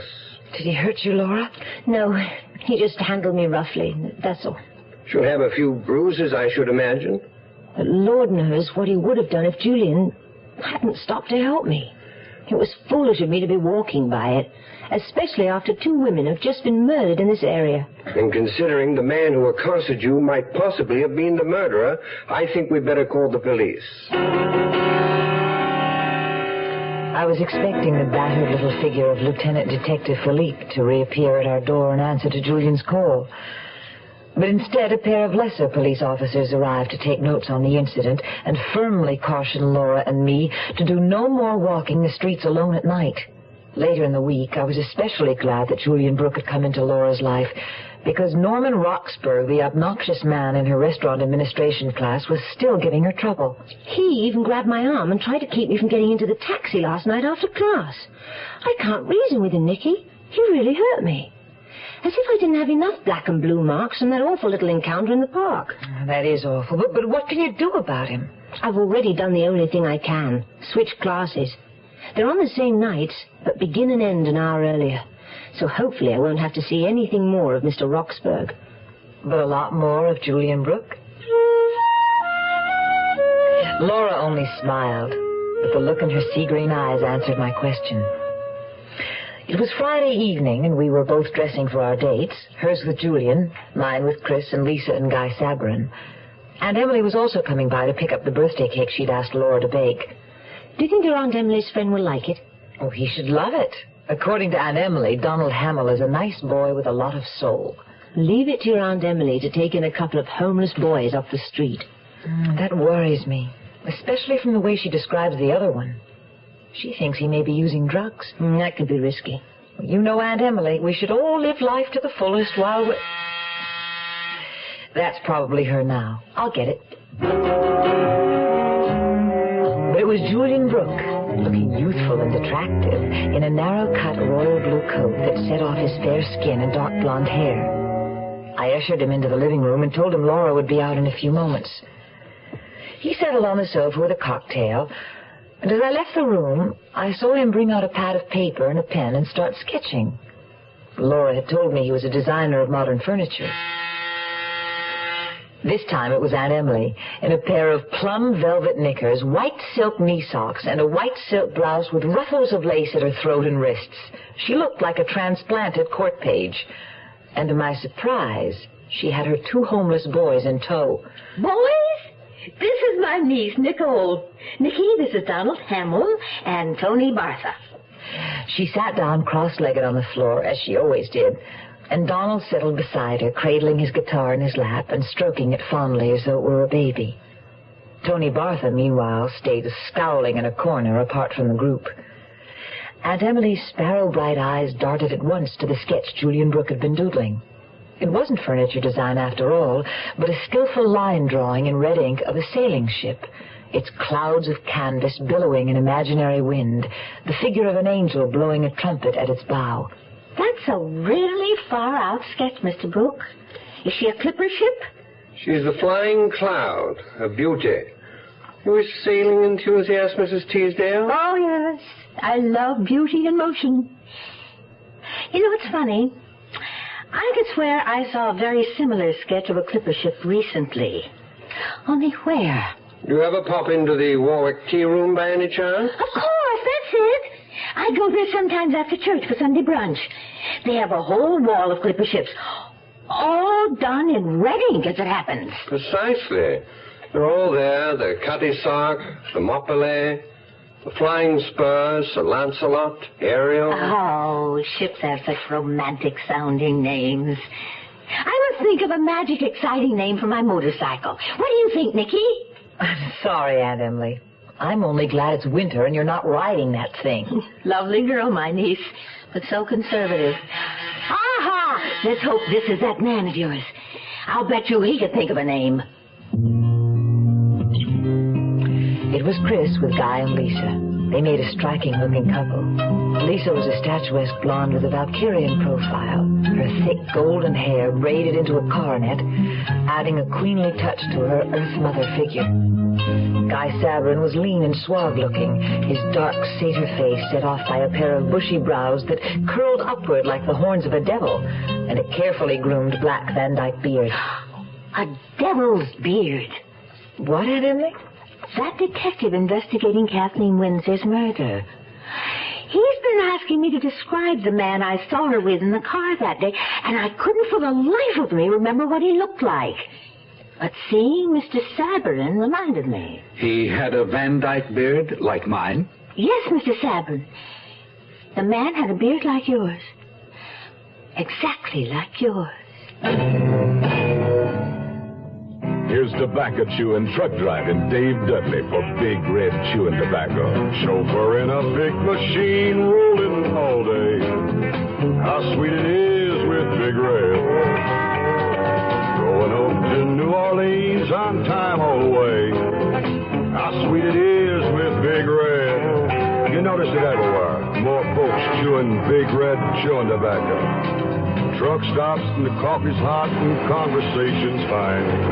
Hey, Mike, what's things like out Route 59? Then you pass Big Red around and the fellas take a chew. How sweet it is with Big Red. You ought to try Big Red chewing tobacco. It's moister, smoother, more satisfying. Got a taste of his own that keeps on tasting good all chew through. Climb on board. Start chewing Big Red chewing tobacco soon. How sweet it is with Big Red. We'll return to our story in a moment. Hi, I'm Pinocchio, the big nose and all that, you know. But seriously, lots of kids don't know about me. How can kids read if they don't have any books? And millions of kids, black, white, red, yellow, brown, all races, live in homes without any books. Getting books into the hands of these girls and boys is what the national program, RIF, Reading is Fundamental, is all about. Here's what RIF has found out. When kids choose the books they want because the subjects interest them and they own the book, that makes reading fun. And when reading is fun, it's just fundamental. Books widen the kids' world and their abilities and their whole life. Every community needs RIF. Find out what you and RIF can do in your community. Just write RIF, Smithsonian Institution, Washington, D.C., 20560. That's RIF, R-I-F, Smithsonian Institution, Washington, D.C., 20560. Right now. If America's to grow up thinking, reading is fundamental. With the apartment full of people and the whole neighborhood nervous about the recent murders, leave it to Aunt Emily to say the wrong thing at the wrong time. You have a devil's beard, Mr. Sabarin. Please, Mrs. Teasdale, it's a Van Dyke or a space beard if you like, but don't call it a devil's beard. You'll frighten my wife. She's perfectly right, darling. You do have a decidedly satanic look. I have some very special good news to relate later tonight. Haven't I, Lisa? Oh, what is it? Can't you tell us now? No. I've bought a special bottle of champagne to open with supper after the theater. My news will have to keep until then. Chris and I exchanged a look. It was going to be a typical Guy Sabarin evening. His tickets to a play written by his friend, followed by his big news over a bottle of his champagne. He had to be the big shot. The last big news he'd had to share with us was the announcement of his promotion to senior salesman with the distillery firm he worked for. He had bought Lisa a mink coat to celebrate. That was Guy Sabarin's one redeeming quality in my eyes, his almost slavish devotion to Lisa. Well, your celebration may keep, but Donald's won't. Some of the boys and girls from the drop-in center are coming to share that beautiful cake you made, Laura. Have you thanked Miss Prescott, Donald? Donald? Oh, please, Aunt Emily. He doesn't have to. I was happy to do it. Donald is painfully shy, I'm afraid. But not when it comes to his music. Why don't you thank everybody with a song, Donald? That lovely one you wrote. It always makes me cry. It's called City of Night. Go ahead, Donald. Asphalt and concrete, neon and steel. Nowhere, anything real. Bolted doors on the houses, shutter doors on the hearts. Broken dreams in the concrete, murder dreams in the steel. Grief in the darkness, grief and despair. Nowhere, someone to care. Got to get out of this city of night. Find me, oh find me, my city of light.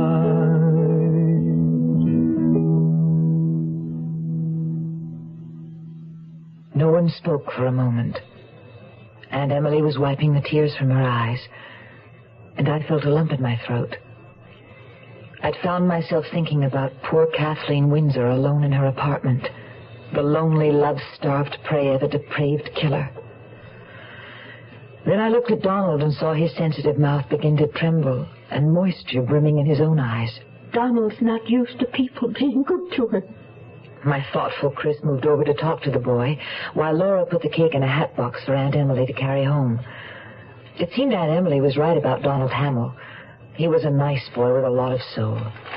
She was equally right about Tony Bartha, who had done nothing but stand in the corner and look sullen the whole time. I didn't care much for his attitude either. The so-called comedy by Guy Sabrin's friend turned out to be a dismal tragedy. But Lisa's buffet dinner was more than making up for it. If there was any humor in that comedy, I'm afraid it was too sick to live. Of course, the rising young novelist Christopher Galloway is a far better judge than an unpublished amateur playwright like myself. Well, I've never written anything more than an occasional postcard. But I judged the play tonight to be an unqualified bomb. I guess you're right. My old buddy missed the mark with that one. Darling, why don't you bring out your champagne now? Right. We've been waiting all evening for this big news of yours, Guy. It's worth waiting for, I promise you. Here we go. Very special champagne for a very special occasion. Oh, look at those beautiful bubbles. And I'm ready to toast. If you'll just tell us what we're toasting. A toast to my beautiful wife, Lisa, who is soon to make me a father. Oh, Lisa, that's wonderful. Congratulations, Guy. Now, that is big news. Ah, that isn't all. I have a little something else that's a surprise to Lisa as well. A small present, my love, in honor of the occasion. Guy, what is it? Open it and see.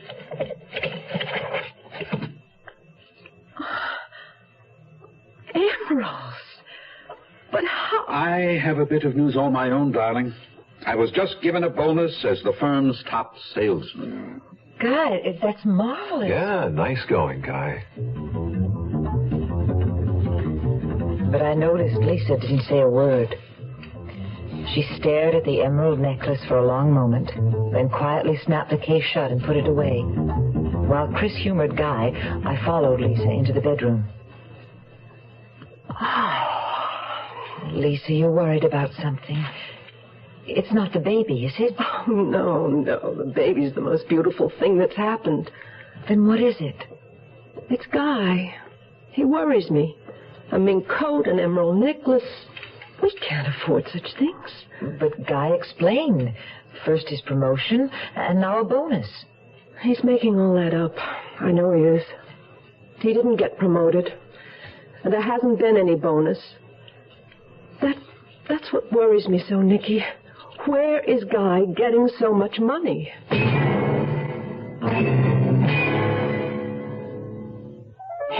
what you got there? It looks like tomato juice. It's V8. What you got there? It's V8. Looks like tomato juice. It's V8. Try it. Wow. It sure doesn't taste like tomato juice. It tastes like V8. A great natural blend of 8 garden vegetables. V8 cocktail vegetable juice. V8. Certainly, State Farm has been one of the most competitive companies when it comes to rates. State Farm agent Bob Westbrook talks about car insurance value. But I think even more important than rates to most people is the service they know they're buying. With State Farm, you're in a position to get more service from more agents throughout the entire country than any other company in the industry. Like a good neighbor.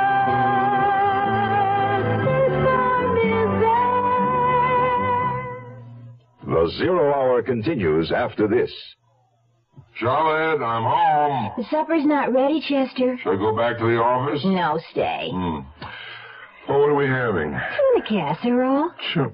We had tuna casserole last week. It's the same one. There was some left over. I'm not hungry. You said we have to start watching our pennies. I would rather starve than eat tuna casserole again. Well, when we got married, you said you loved tuna casserole. Yeah, before you get married, you love everything. Oh, I'll put it on a different plate. Maybe it'll taste different. Charlotte, you know I hate tuna casserole. Well, close your eyes and pretend it's steak. Sure. Well, why don't I close my eyes and pretend I'm a retired millionaire and you're the galloping gourmet? Gourmet. Social Security can't help Charlotte's cooking, but it can help Chester's retirement plans. Today, nearly 17 million retired workers and their dependents are getting Social Security retirement benefits. And for nearly everyone 65 or over, Medicare benefits are available to help pay hospital and doctor bills. For more information, call your nearest Social Security office.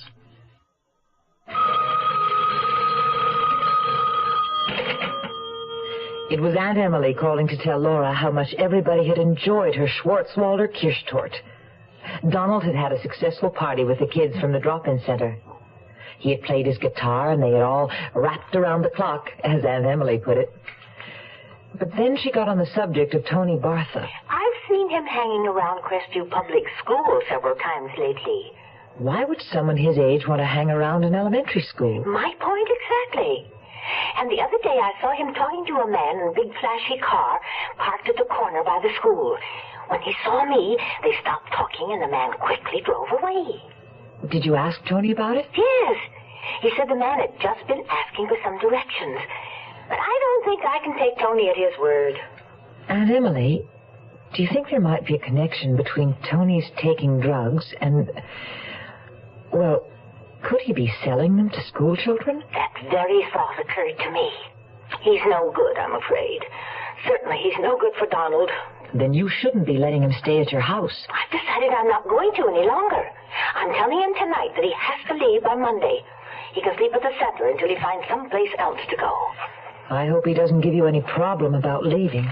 He's such a surly character. Oh, he'll give me some of his lip, I suppose. But don't worry, I'll just tune him out. Right here. By the time Sunday afternoon rolled around, Laura was out on still another date with Julian Brooke. And after slaving all weekend over a hot bobbin, I was eagerly looking forward to my promised afternoon and evening with Chris. We were going to go antique shop browsing in Old Montreal, then have dinner. I'm sorry to disappoint you, Nicky, but I have to write this afternoon. You go ahead and I'll meet you wherever you say for dinner. But, Chris, you promised. I know I did, Muffet, but I didn't get my quota of pages done this morning, so I'll just have to keep at it. But it's only a matter of a few hours. A few hours counts a lot when you're on a deadline. Now, you know how it is when I'm in the middle of a book. I know that the book always seems to be more important than anything else. That's not true, Nicole, but it is my work, and I expect you to understand. I said I'd meet you for dinner. Now, isn't that good enough? And what am I supposed to do between the time the shops close at 5 and you meet me at 7? Walk the streets? Go into Notre Dame Cathedral and pray for my soul. I'll be here, Nicole. If you still want to have dinner, call me. The only times Chris ever called me by my given name, Nicole, was when he was angry. That's the way it would always be with Chris and me. There would always be a book between us. A damned book. Oh, I knew I was being childish, but I was feeling neglected. I looked at the summer frock I had just finished hemming and thought of my trip to Jamaica. Maybe I would meet someone else. Someone who wouldn't put his work ahead of me. One thing I was sure of, I wasn't going to call Chris back. I'd find somebody else to go shopping and have dinner with. And if it couldn't be a man at the moment, well, there was always Aunt Emily. I'm sorry, Nicky, but it appears I've got hold of that flu bug of yours. In fact, as soon as one of the boys come in, I'm going to send him over to borrow a heating pad from you, if you don't mind. Oh, of course, Aunt Emily. And I hope you feel better soon. Oh, I will, dear. You know me. I never stay down for long. And it's just as well about this afternoon. Antiques aren't really my bag. They're too old for me. Oh, you're right, Aunt Emily. They are. Oh, there's the door. Probably one of the boys now. Ciao, dear. So I stayed home, watched TV, and cooked myself a lonely hamburger for dinner. Too stubborn to call Chris and apologize. Neither of the boys had showed up to borrow the heating pad for Aunt Emily, so I decided to take it over to her myself. Perhaps I could cheer her up a little, I thought. But I knew it was far more likely it would be she who cheered me up. Feeling depressed over my quarrel with Chris, I gave no thought to my walking alone to Winnicott Road. Aunt Emily's apartment building was on the corner. The main entrance was on Côte Saint-Luc, but I always used the side door on Winnicott. My aunt's apartment was on the main floor, number 3. I was about to knock when I noticed the door wasn't quite closed. The boys probably hadn't closed it on their way in. I'd tell Aunt Emily to caution them not to be so careless. I pushed the door open and walked in, calling out so that Aunt Emily wouldn't be startled.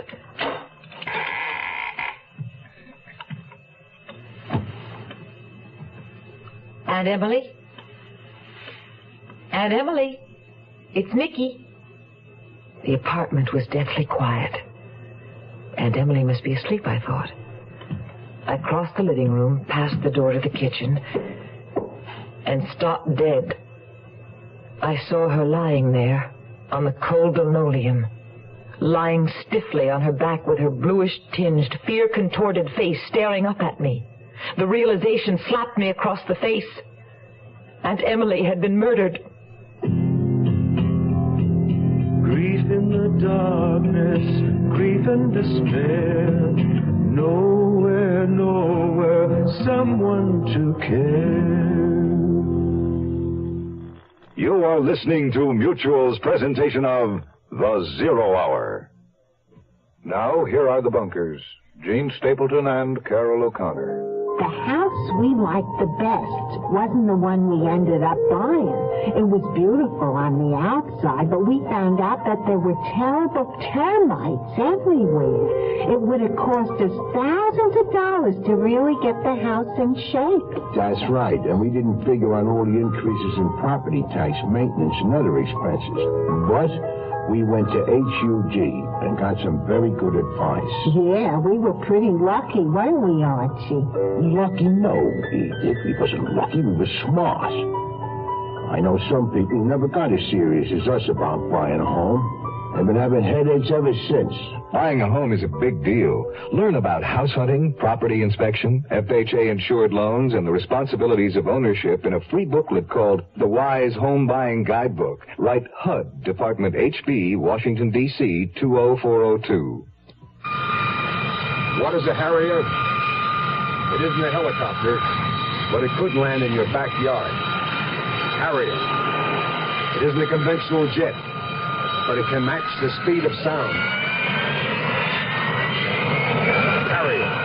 It's a revolution in aviation, and the Marines are looking for good men to fly it. Harrier, Phantom, Skyhawk, Cobra, Marine Corps. If you're a college man thinking of aviation, think Marine Corps and talk to the Marine officer who visits your school. The program is PLC Air, and there's no campus training. A few good men can even get free civilian flying lessons while they're still in college. The Marines are looking for a few good men who want to fly the Harrier, Huey, Intruder, Bronco, in the Marine Corps. Tomorrow at this time, rest your eyes and listen here to this week's continuing study in suspense, Face of the Foe. I'm Rod Serling, and this is The Zero Hour. Today's episode brought to you in part by Big Red Chewing Tobacco, V8 Juice, and State Farm Insurance. This is The Zero Hour on Mutual Radio.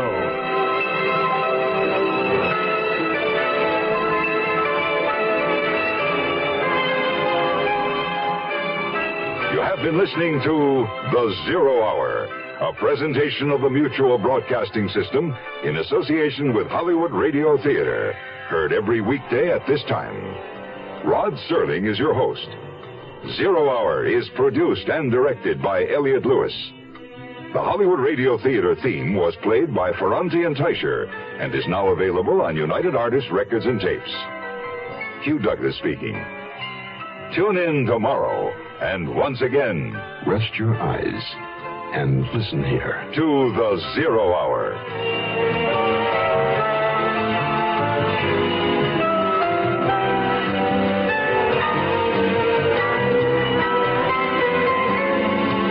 This is the Mutual Broadcasting System.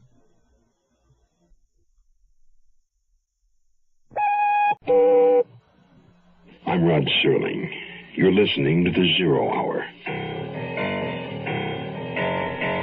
Rest your eyes.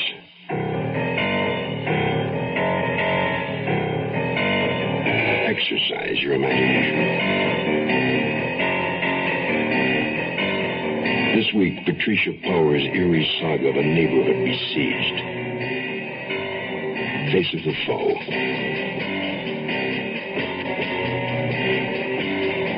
Starring Jessica Walter, Joseph Campanella, and Judy Carn.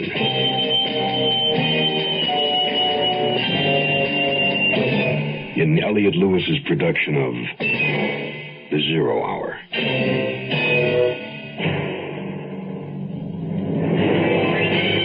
The Mutual Broadcasting System presents The Zero Hour. Sponsored in part by Beech Nut Chewing Tobacco and Quaker State Motor Oil. This is The Zero Hour on Mutual Radio.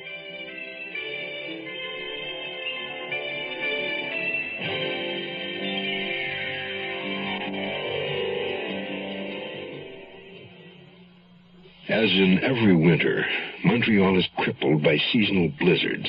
But residents along Winnicott Road are also paralyzed by something they're not accustomed to.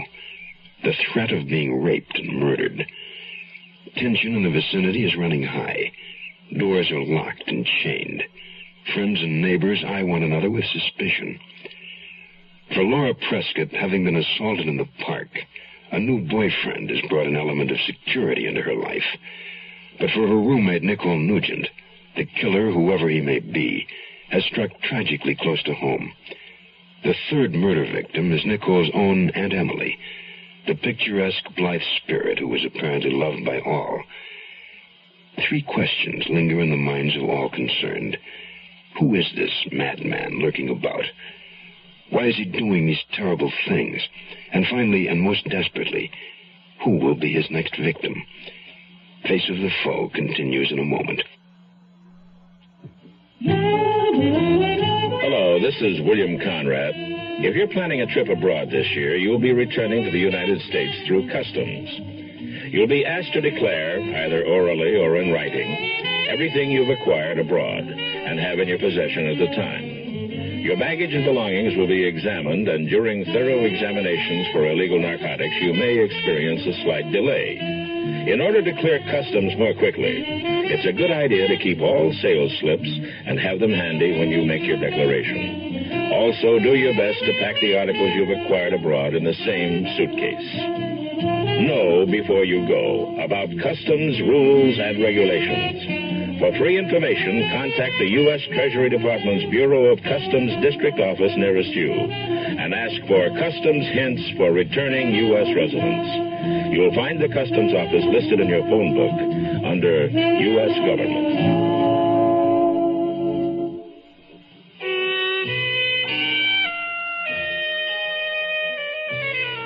It was Monday morning, the day after Aunt Emily's murder.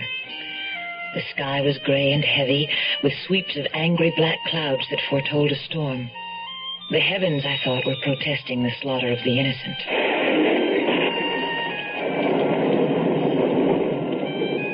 Chris was with me, our quarrel forgotten and his book willingly set aside. Laura was there, along with Julian Brooke, his gentlemanly manner abandoned as he expressed outrage over Aunt Emily's murder, with his mouth set in a firm, hard line. And Lisa and Guy had come. Guy, for a change, silent and subdued. Lisa, beautiful and serene as ever, had taken me in her arms and rocked me gently, urging me to cry.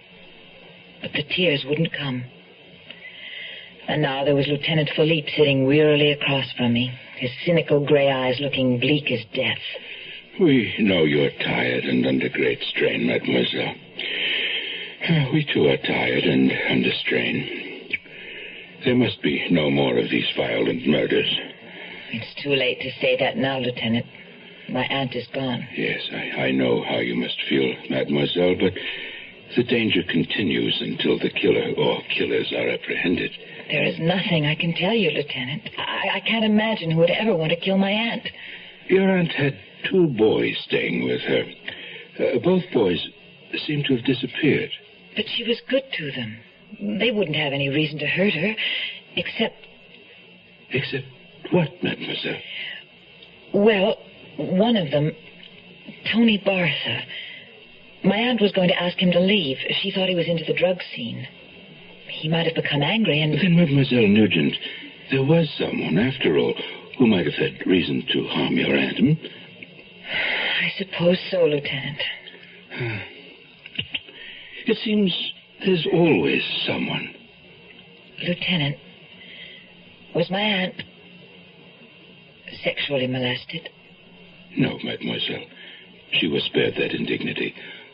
Although, as in the case of Elsie Grunberger, it may only have been that something frightened the killer away. And so my Aunt Emily, who loved life and lived it with such zest, now lay stiffly in a mahogany casket between a pair of flickering tapers in a flower-banked room of Hanson's funeral parlor, her eyes sealed forever against the world of Maya. A bewildering variety of people came to pay their last respects. The stunned and frightened remaining members of St. Simon's Choir, of course, and a dozen young monks from the Hare Krishna temple in saffron-colored robes with tilaks painted on their foreheads.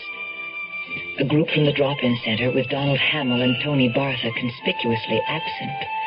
A supermarket clerk, the woman from the cleaning shop, the tea importer on Blurry where Aunt Emily had gone every month for her special blend of Darjeeling tea, who told me Aunt Emily had known almost as much about tea as he did, and a grizzled old shoemaker who said that Aunt Emily had been a woman after his own heart. She had always demanded that thick, stout soles be put on her shoes, none of those fashionable, skinny ones that wore out in no time. The shoes were for walking, weren't they? And she always had him put cleats on her heels so people could hear her coming. That was my Aunt Emily. I thought of her gleaming red motorcycle, stored away for the winter in her garage, and I knew what Aunt Emily would want me to do with it. If Donald Hamill ever returned, it would be his.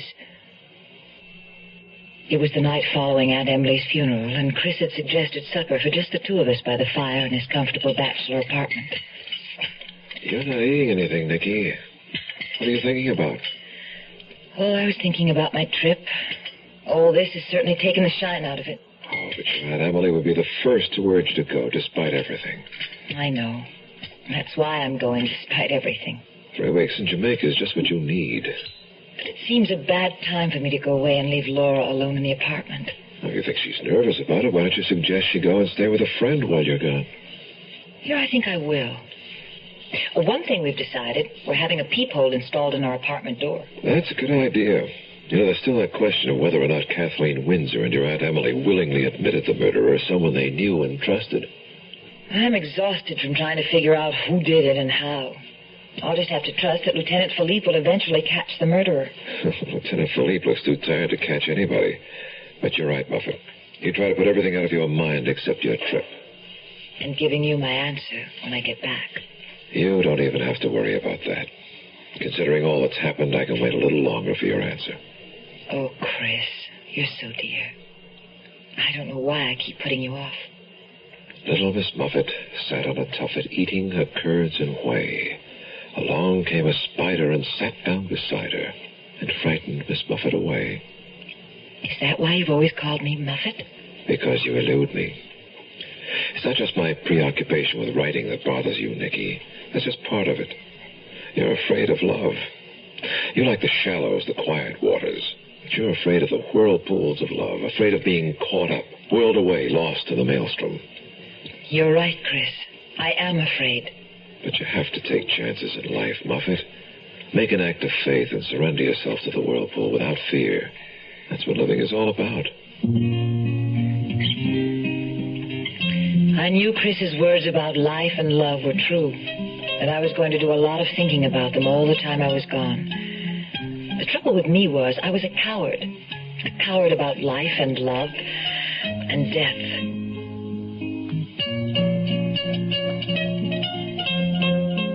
My daddy was a mighty fine man. He taught me a thing or two. A woman can hurt, so you stay on your guard and beach nut to the tobacco you chew. Them times we'd go fishing, my daddy and me. He'd tell me everything he ever knew. We'd go after big mouth in close to the bank and beach nuts the tobacco you chew. Around here, beechnut's the word for chewing tobacco, and it's been that way, father and son, for a long, long time. What's the secret? It's the way beechnut just keeps getting better. Like beechnut's a lot moister these days, with more taste and less stems. Big improvements. You ought to try today's beechnut chewing tobacco. And now I'm a daddy with a son who's full grown, and I tell him a thing or two. Scared money don't win, evil women drink gin, and beechnut's the tobacco you chew. We'll return to our story in a moment. Now, here are the bunkers, Jane Stapleton and Carol O'Connor. The house we liked the best wasn't the one we ended up buying. It was beautiful on the outside, but we found out that there were terrible termites everywhere. It would have cost us thousands of dollars to really get the house in shape. That's right, and we didn't figure on all the increases in property tax, maintenance, and other expenses. But we went to HUG and got some very good advice. Yeah, we were pretty lucky, weren't we, Archie? Lucky? No, Edith. We wasn't lucky. We were smart. I know some people who never got as serious as us about buying a home. They've been having headaches ever since. Buying a home is a big deal. Learn about house hunting, property inspection, FHA-insured loans, and the responsibilities of ownership in a free booklet called The Wise Home Buying Guidebook. Write HUD, Department HB, Washington, D.C., 20402. Before I knew it, it was Saturday, and I was in a plane, the terror and tragedy diminishing behind me as I headed for 3 sunny weeks in Jamaica.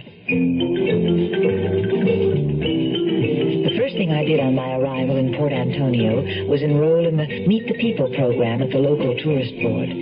I was introduced to 2 Jamaican girls my age and taken on a round of activities that left little time to think of the grim events at home. Sightseeing, swimming, water skiing, rafting down the Rio Grande, and riding the trails up into the Blue Mountains. I was so busy that my first week in the islands flew by. Montreal and murder were beginning to seem very far away. But then I received a letter from Laura. Dear Nicky, we've been having sleet, snow, rain, and cold ever since you left. Doesn't that make you feel smug from where you sit under the Caribbean sun? No need to worry about me. Every time I peek through our new peephole, it's into the smiling face of my handsome English escort. The more I'm with Julian Brooke, the better I like him. And I'm with him a lot. One bit of news, for whatever it's worth. Guess who I saw coming out of the parish house next to St. Simon's Church? None other than our scowling neighbor from apartment 4, T. Oliphant. But without the mysterious brown cotton under his arm for a change. What do you make of that? Love, Laura. I wasn't sure what to make of it. Aunt Emily and the 2 other murder victims had been members of St. Simon's Choir. Lieutenant Philippe had suggested the killer therefore might very possibly be associated with St. Simon's. And now it appeared T. Oliphant was. Yet neither Kathleen Windsor nor Aunt Emily had shown any sign of recognizing him when he passed by them in the lobby of our apartment building. Then with a shudder, I recalled how he had looked at both of them in the same way, with that ugly sneer of his. I was glad to be so far away from Montreal at the moment, and relieved to know that Julian Brooke was looking after Laura. I was determined to enjoy my final week in Jamaica. I had splurged on a plush hotel suite overlooking the dazzling white sandy beach and sparkling blue sea at Montego Bay. I took a leisurely breakfast on the balcony each morning, lazed on the beach until the afternoon when I went sightseeing. I thought about Chris hard at work on his book, but my mind refused to dwell on anything so serious as the question of our marriage. Then, all too soon it seemed, my vacation was over.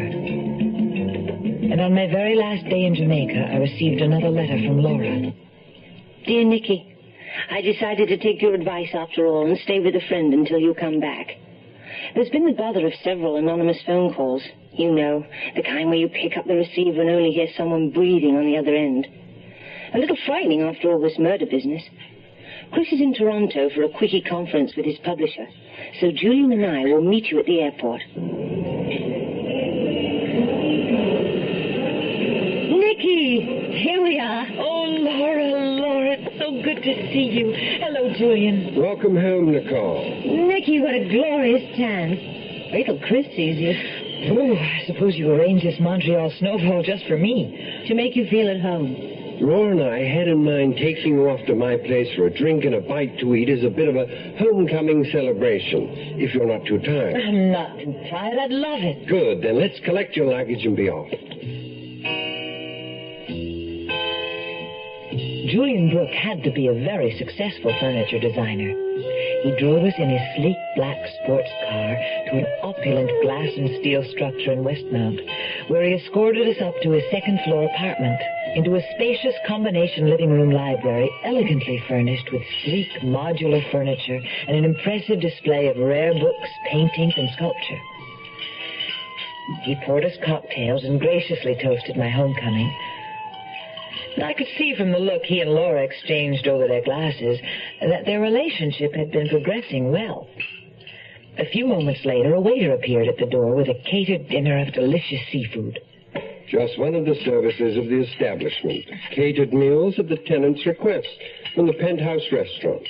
As you can see, Julian believes in living in style. Well, why not if you can afford it? You're not the only world traveler, Nicky. Julian is taking off for Rome next week. But not for a vacation, however. Purely business. I'm going to see Giorgio Bartoli, the Italian designer, about that new plant I'm opening. Oh, it sounds exciting. Don't get him started, Nicky. His passion for innovative furniture is almost equal to his passion for boats. And speaking of passions, I'm taking Laura to see her favorite Spanish dance company at the Club Midnight next Saturday evening. Do you suppose you and Chris might join us? It'll be my leave-taking party just before my plane takes off. Oh, sounds lovely to me, but I'll have to check with Chris, of course.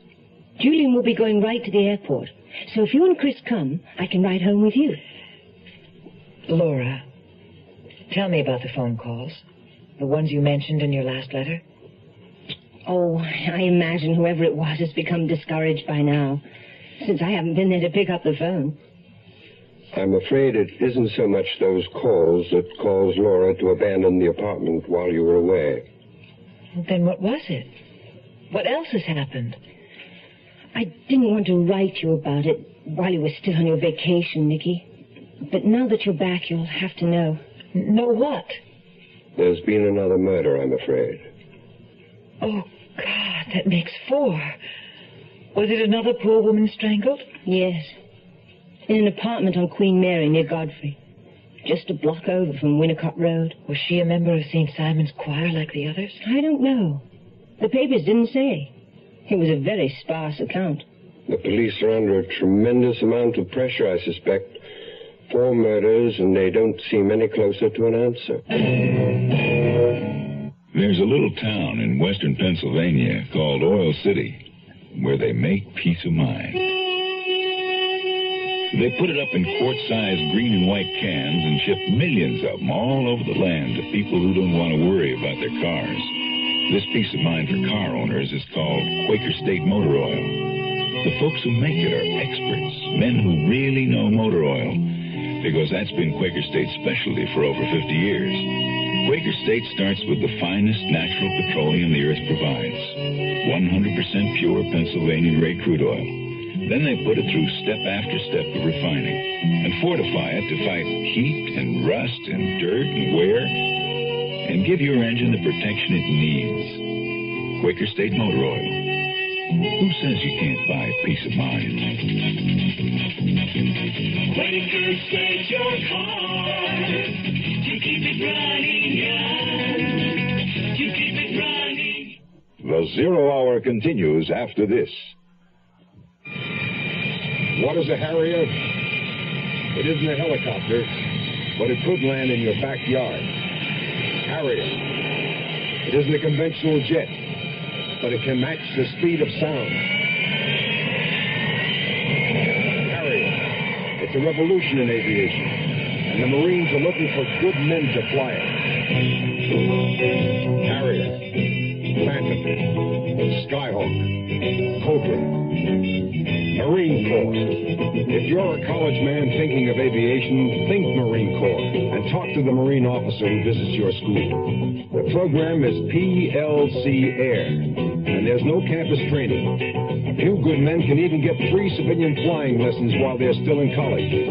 The Marines are looking for a few good men who want to fly the Harrier, Huey, Intruder, Bronco in the Marine Corps.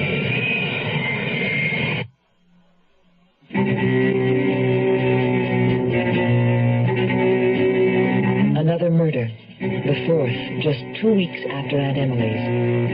And it had happened in a building just a 10-minute walk away from Laura's and my apartment. The police, looking for logic, searching for clues to construct a pattern, concluded the killings were the work of a disordered mind, a mind that knew no logic, had no pattern. When Chris called on his return from Toronto, I was grateful for the sound of his voice and the feeling of his solid, reassuring presence near me again. I hoped Jamaica was more fun than Toronto. It was beautiful, but I'm glad to be home, now that you're home, too. Well, that makes two of us, Muffet. And you might be interested to hear that somebody else is back in Montreal, too. Who? Donald Hamill. Donald? Where is he? At the moment, bunking in with me. I found him and his guitar camped on my doorstep when I got in late last night. After that little talk he and I had at your place on his birthday, I guess he felt comfortable with me. You're a comfortable kind of person, darling. Where has Donald been? He hitched out of the city in a panic, but then decided to come back and try to clear things up as far as he was concerned. He's agreed to let me take him down today to give the police his story. What is his story? And where is Tony Bartha? Donald says he doesn't know where Tony is. When they left your aunt's house that last day, they split up. And according to Donald, that's the last time he saw Tony. And Donald didn't ever go back to Aunt Emily's? Yes, he did. About 6:30, according to him. He found the door open and your aunt lying dead on the kitchen floor. And maybe it was Tony who killed her. It could have been. Anyway, that was Donald's first thought. He panicked and took off. Do you think the police will believe his story? I don't know, but I think I do. So do I. Well, I'll let you know what the police think over dinner tonight. How about the Carmen Espresso at 7, okay?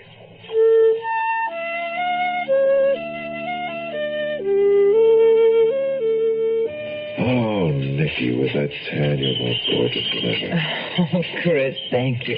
Now I know how much I missed you. Well, that's what I was counting on. Nicky, you're back.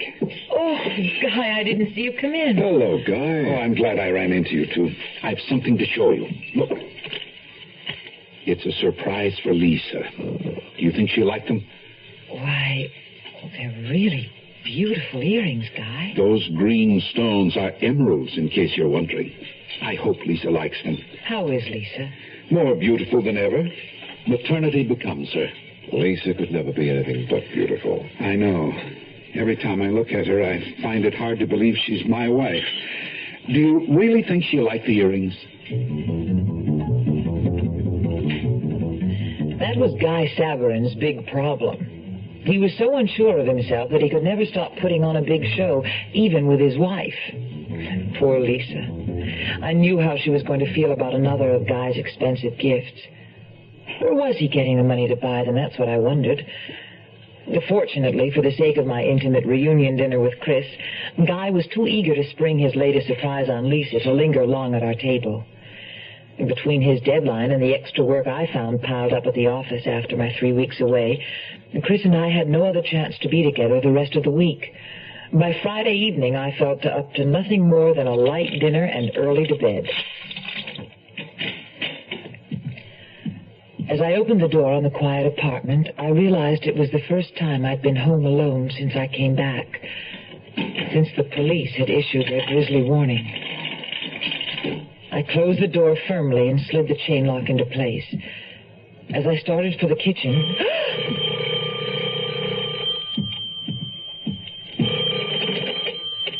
Hello? Hello? Hello? Who is this? Say something.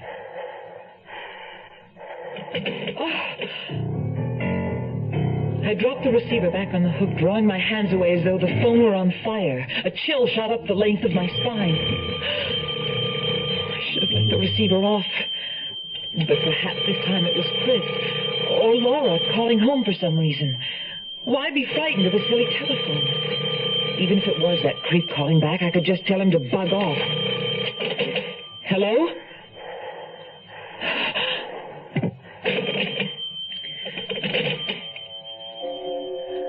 Maybe I wasn't so brave after all. I decided to leave the phone off the hook and hope that no one would try to reach me. I'd have a quick dinner and get into bed. And tomorrow I'd suggest to Laura that we have our number changed. The monotonous hum of the phone off the hook was a little unnerving, but better than that sudden shrill ring in the empty apartment. I was about to take to my bedroom and hopefully let sleep shut out all my disquieting thoughts of prowling psychopaths in the night when... It was someone at the door. But who? No one had pressed the buzzer from the lobby. If it were Laura without her key, she would call out, not frighten me with that strange, soft knocking. Who is it? Why didn't they answer? I was almost afraid to look through the peephole, but it seemed whoever it was wasn't going to go away. I put my eye to the opening and looked out, straight into the cold, thick Glen stare of T. Oliphant.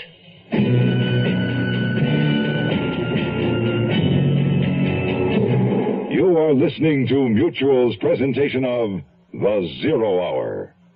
At 19, Jill Kinmont was one of America's top women skiers, till an accident on an icy slope left her paralyzed. Now, 17 years later, she's a teacher, a good teacher. I guess you can say I've overcome my handicap, but I couldn't have done it alone.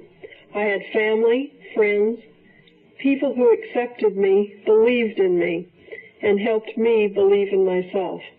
Yet there are millions of handicapped people in this country who aren't getting the acceptance they deserve because some people think that a handicapped person can't hold down a job, can't pay the rent, can't learn, can't be a human being.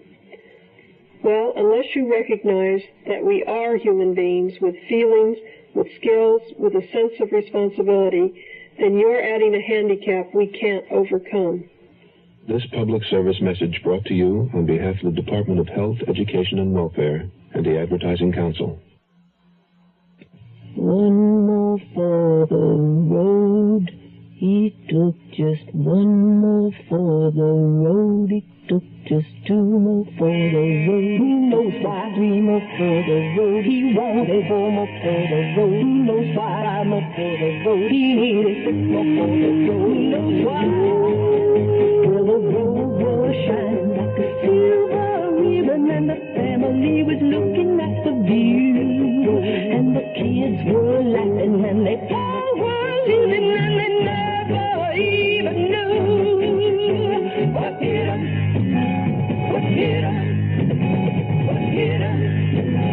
What hit 'em? The road was shining like a silver ribbon, and the Get the problem drinker off the road, for his sake and yours. Write to Drunk Driver, Lux 1969, Washington, D.C. We'll tell you how you can help. A public service message on behalf of the U.S. Department of Transportation. Tomorrow at this time, rest your eyes and listen here to this week's continuing study in suspense, Face of the Foe. I'm Rod Serling, and this is The Zero Hour. Today's episode brought to you in part by Beechnut Chewing Tobacco and Quaker State Motor Oil. This is The Zero Hour on Mutual Radio.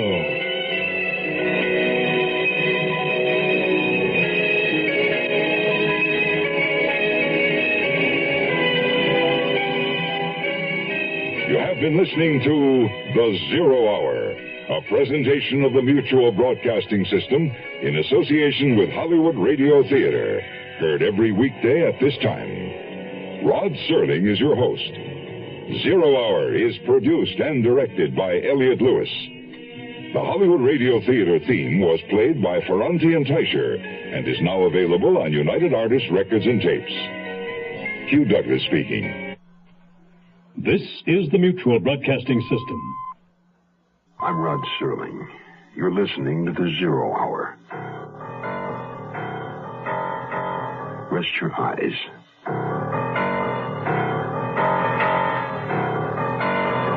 Exercise your imagination. This week, Patricia Power's eerie saga of a neighborhood besieged. Face of the Foe.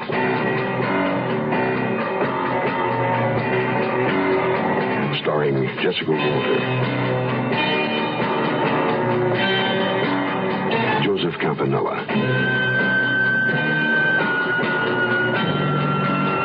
and Judy Carn.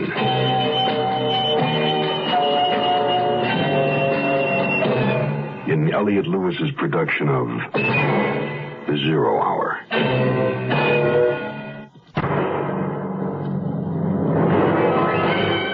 The Mutual Broadcasting System presents The Zero Hour. Sponsored in part by State Farm Insurance and Big Red Chewing Tobacco. This is The Zero Hour on Mutual Radio.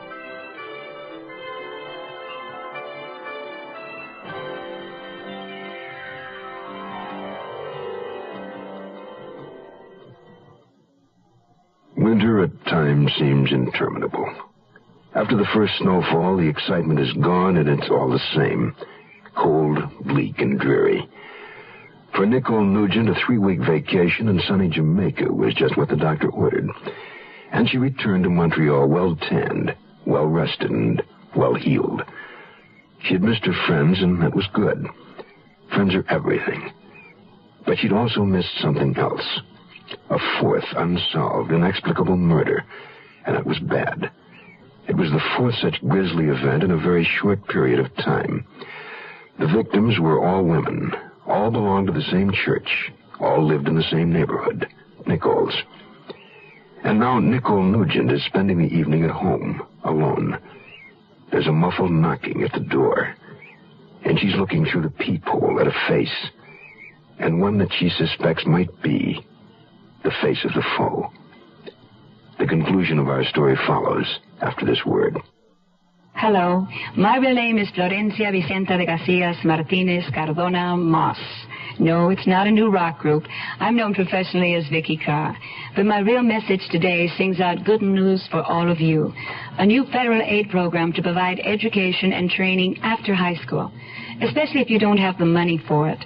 It's called Basic Grants, and helps provide money for full-time students entering for the first time a college or university, vocational school, technical institute, or a hospital school of nursing.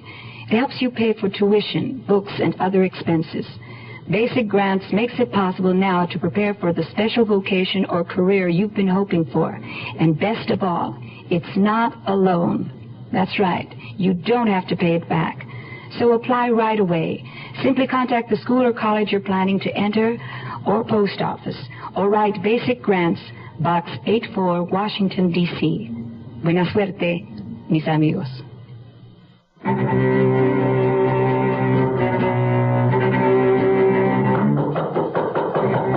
I stepped back from the door and flattened myself against the wall, unmindful that he couldn't see me. I wasn't going to answer. T. Oliphant terrified me. I remembered the awful look he had given Kathleen Windsor the night she was murdered, and Aunt Emily just a few days before her murder. And then I remembered something else. The time that he had looked at me in the same way. The knocking had stopped. I had been standing against the wall for several minutes. Perhaps he had gone. I looked through the peephole. There was no sign of T. Oliphant.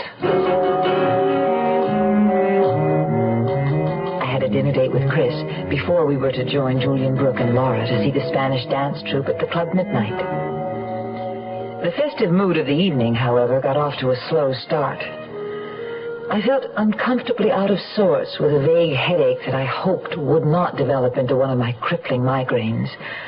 And Chris was tired from working on his book at such a hard pace. I suspected he was weary of his responsibility for Donald Hamill as well. I always worry a little when I go off and leave him alone. He's a good kid, but so naive and impressionable. He could get into trouble a block from home. I guess that's why Tony Bartha was able to get such a hold over him. Well, at this point, I wouldn't say Donald's his own man. Tony persuaded him to try heroin once, you know. Donald didn't like it.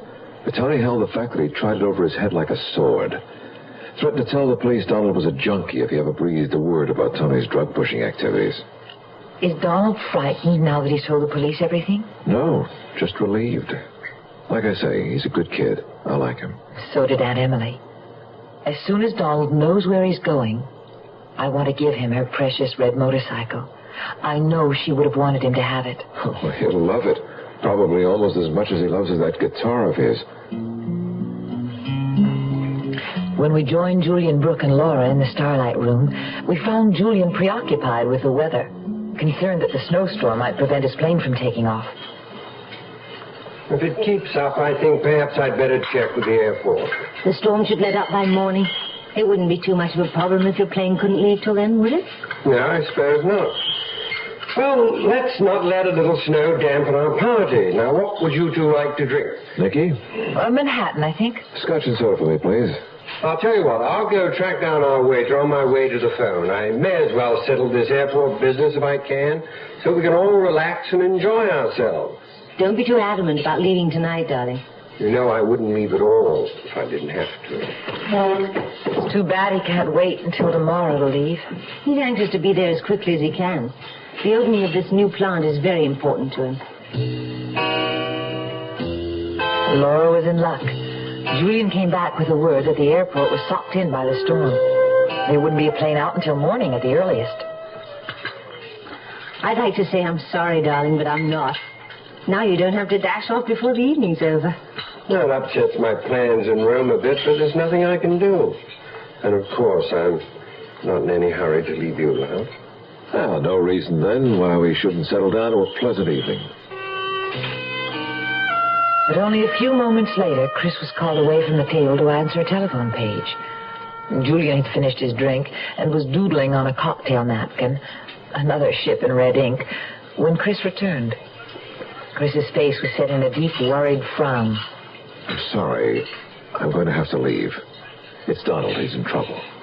Got to get out of this city of night. Find me, oh, find me, my city of light.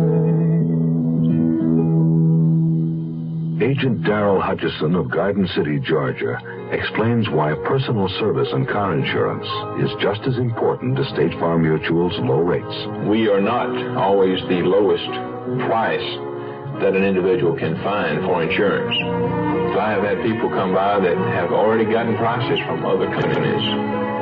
They come by, and this particular time, we were a little higher than they were. But after talking with them, tell them that I can give them one thing that the other company cannot give them, and that is my personalized service. They know that I am here. I'm here to stay as an agent, and these points make a difference. They don't want to be treated as a number. They still want to be treated as an individual, especially when they have a claim problem. They want to be given service because that's what they're paying for. A good neighbor.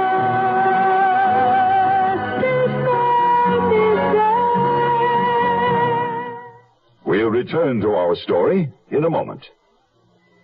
Hi, I'm Pinocchio, the big nose and all that, you know. But seriously, lots of kids don't know about me. How can kids read if they don't have any books? And millions of kids, black, white, red, yellow, brown, all races, live in homes without any books. Getting books into the hands of these girls and boys is what the national program, RIF, Reading is Fundamental, is all about. Here's what RIF has found out. When kids choose the books they want because the subjects interest them and they own the book, that makes reading fun. And when reading is fun, it's just fundamental. Books widen a kid's world and their abilities and their whole life. Every community needs RIF. Find out what you and RIF can do in your community. Just write RIF, Smithsonian Institution, Washington, D.C., 20560. That's RIF, R-I-F. Smithsonian Institution, Washington, D.C., 20560, right now. If America's to grow up thinking, reading is fundamental.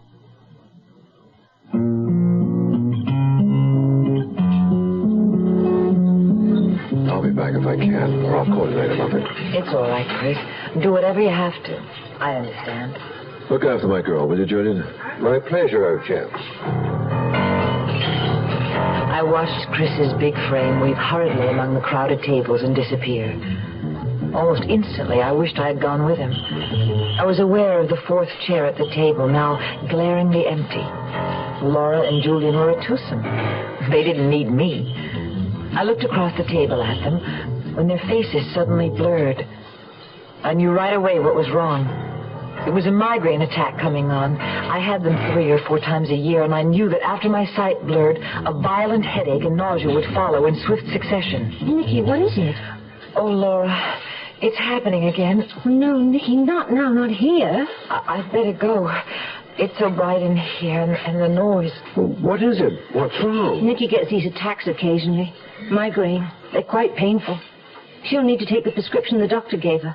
It's all right. Now, you both stay where you are. I'll take a taxi. Oh, no, Nicky, we'll go with you. Of course. No, Laura. You've been so looking forward to this evening, and it's Julian's last night in town. But I know how sick you get. You can't go home alone. I'll be all right once I get there. There's nothing for anyone to do. I'll just take my pills and get into bed. If that's all there is to do, I'll see you home. I can get you there faster than a cab, especially in this storm. No, really. I insist.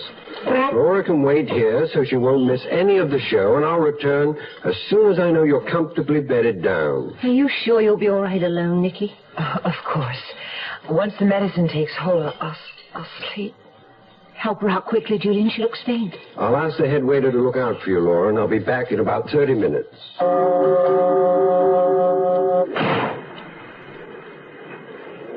We're in for some slow going, I'm afraid. It's bumper to bumper along the strip. I'm all right, Julian.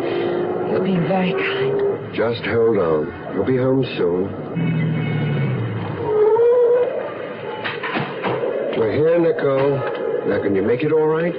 What? Oh, yes. Here, let me help you. Slowly, please, my head. Oh, it hurts. I'm feeling quite sick. What a shame having something hit you like this. I'll be better soon, after I've taken my tablet. Yes. Well, I'm going to see you comfortably inside before I leave. I fumbled in my purse for my key, but with my blurred vision, I couldn't fit it into the lock. Julian took the key from me, led us into the lobby, and guided me gently to the door of the apartment.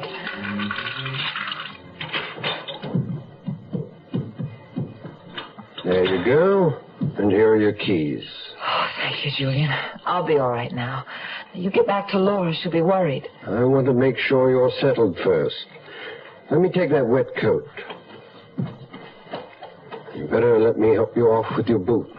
No, I can manage them. I bent down to pull off my boots and felt myself sinking under a wave of nausea and dizziness. Julian caught me. His strong hands were on my shoulders, and then, suddenly, at my throat. Julian! What are you... Too bad you became interested in China clippers, Miss Nugent. That was your Aunt Emily's mistake. I don't understand. Never mind. It doesn't matter. Nothing matters now.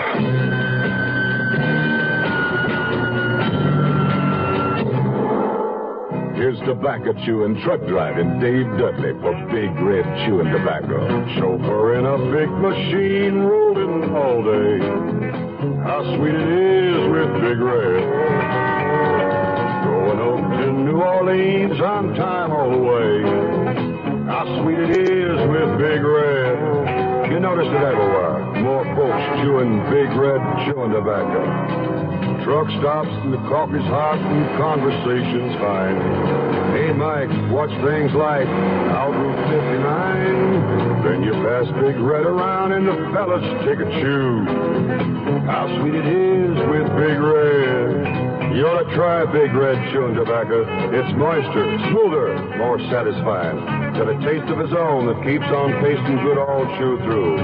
Climb on board. Start chewing Big Red Chewing Tobacco soon. How sweet it is with Big Red.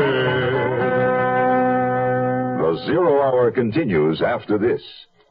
Charlotte, I'm home. The supper's not ready, Chester. Should I go back to the office? No, stay. Well, what are we having? Tuna casserole. We had tuna casserole last week. Hey, it's the same one. There was some left over. I'm not hungry. You said we have to start watching our pennies. I would rather starve than eat tuna casserole again. Well, when we got married, you said you loved tuna casserole. Well, before you get married, you love everything. Oh, I'll put it on a different plate. Maybe it'll taste different. Charlotte, you know I hate tuna casserole. Well, close your eyes and pretend it's steak. Sure. Well, why don't I close my eyes and pretend I'm a retired millionaire and you're the galloping gourmet? Gourmet. Social Security can't help Charlotte's cooking, but it can help Chester's retirement plans.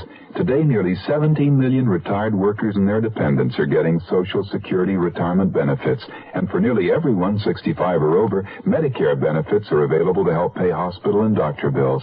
For more information, call your nearest Social Security office.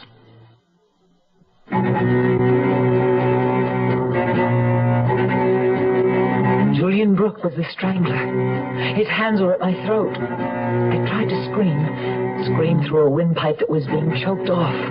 There was a rushing noise in my ears, and the ugly, distorted face hovering over me began to dissolve. I was falling into a well of blackness. Slowly, I floated back to the surface, hearing before I could see. Sounds of a scuffle, glass breaking, and suddenly, blessedly, I heard Chris's voice. Nicky? Nicky, are you all right? Gradually, light and colors came together, and the scene took shape around me. Julian Brooke was standing in the middle of the living room, flanked by two policemen. There was a trickle of blood at the corner of his mouth, and his hands were manacled. Lieutenant Philippe was there, and Laura, standing off in a corner, motionless as a statue, her face a white blur. The coffee table was overturned, and broken glass littered the floor. Chris was holding me in his arms. It's over, Buffett. It's all over. You'll be all right, mademoiselle. We've called for a doctor. Don't try to talk now, Nicky. Don't talk, just rest. Monsieur Galloway is right, mademoiselle. Do not try to talk now. There will be time.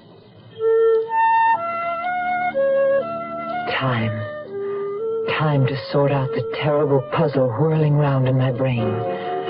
Charming, well-bred Julian Brooke had tried to kill me. He had killed my Aunt Emily.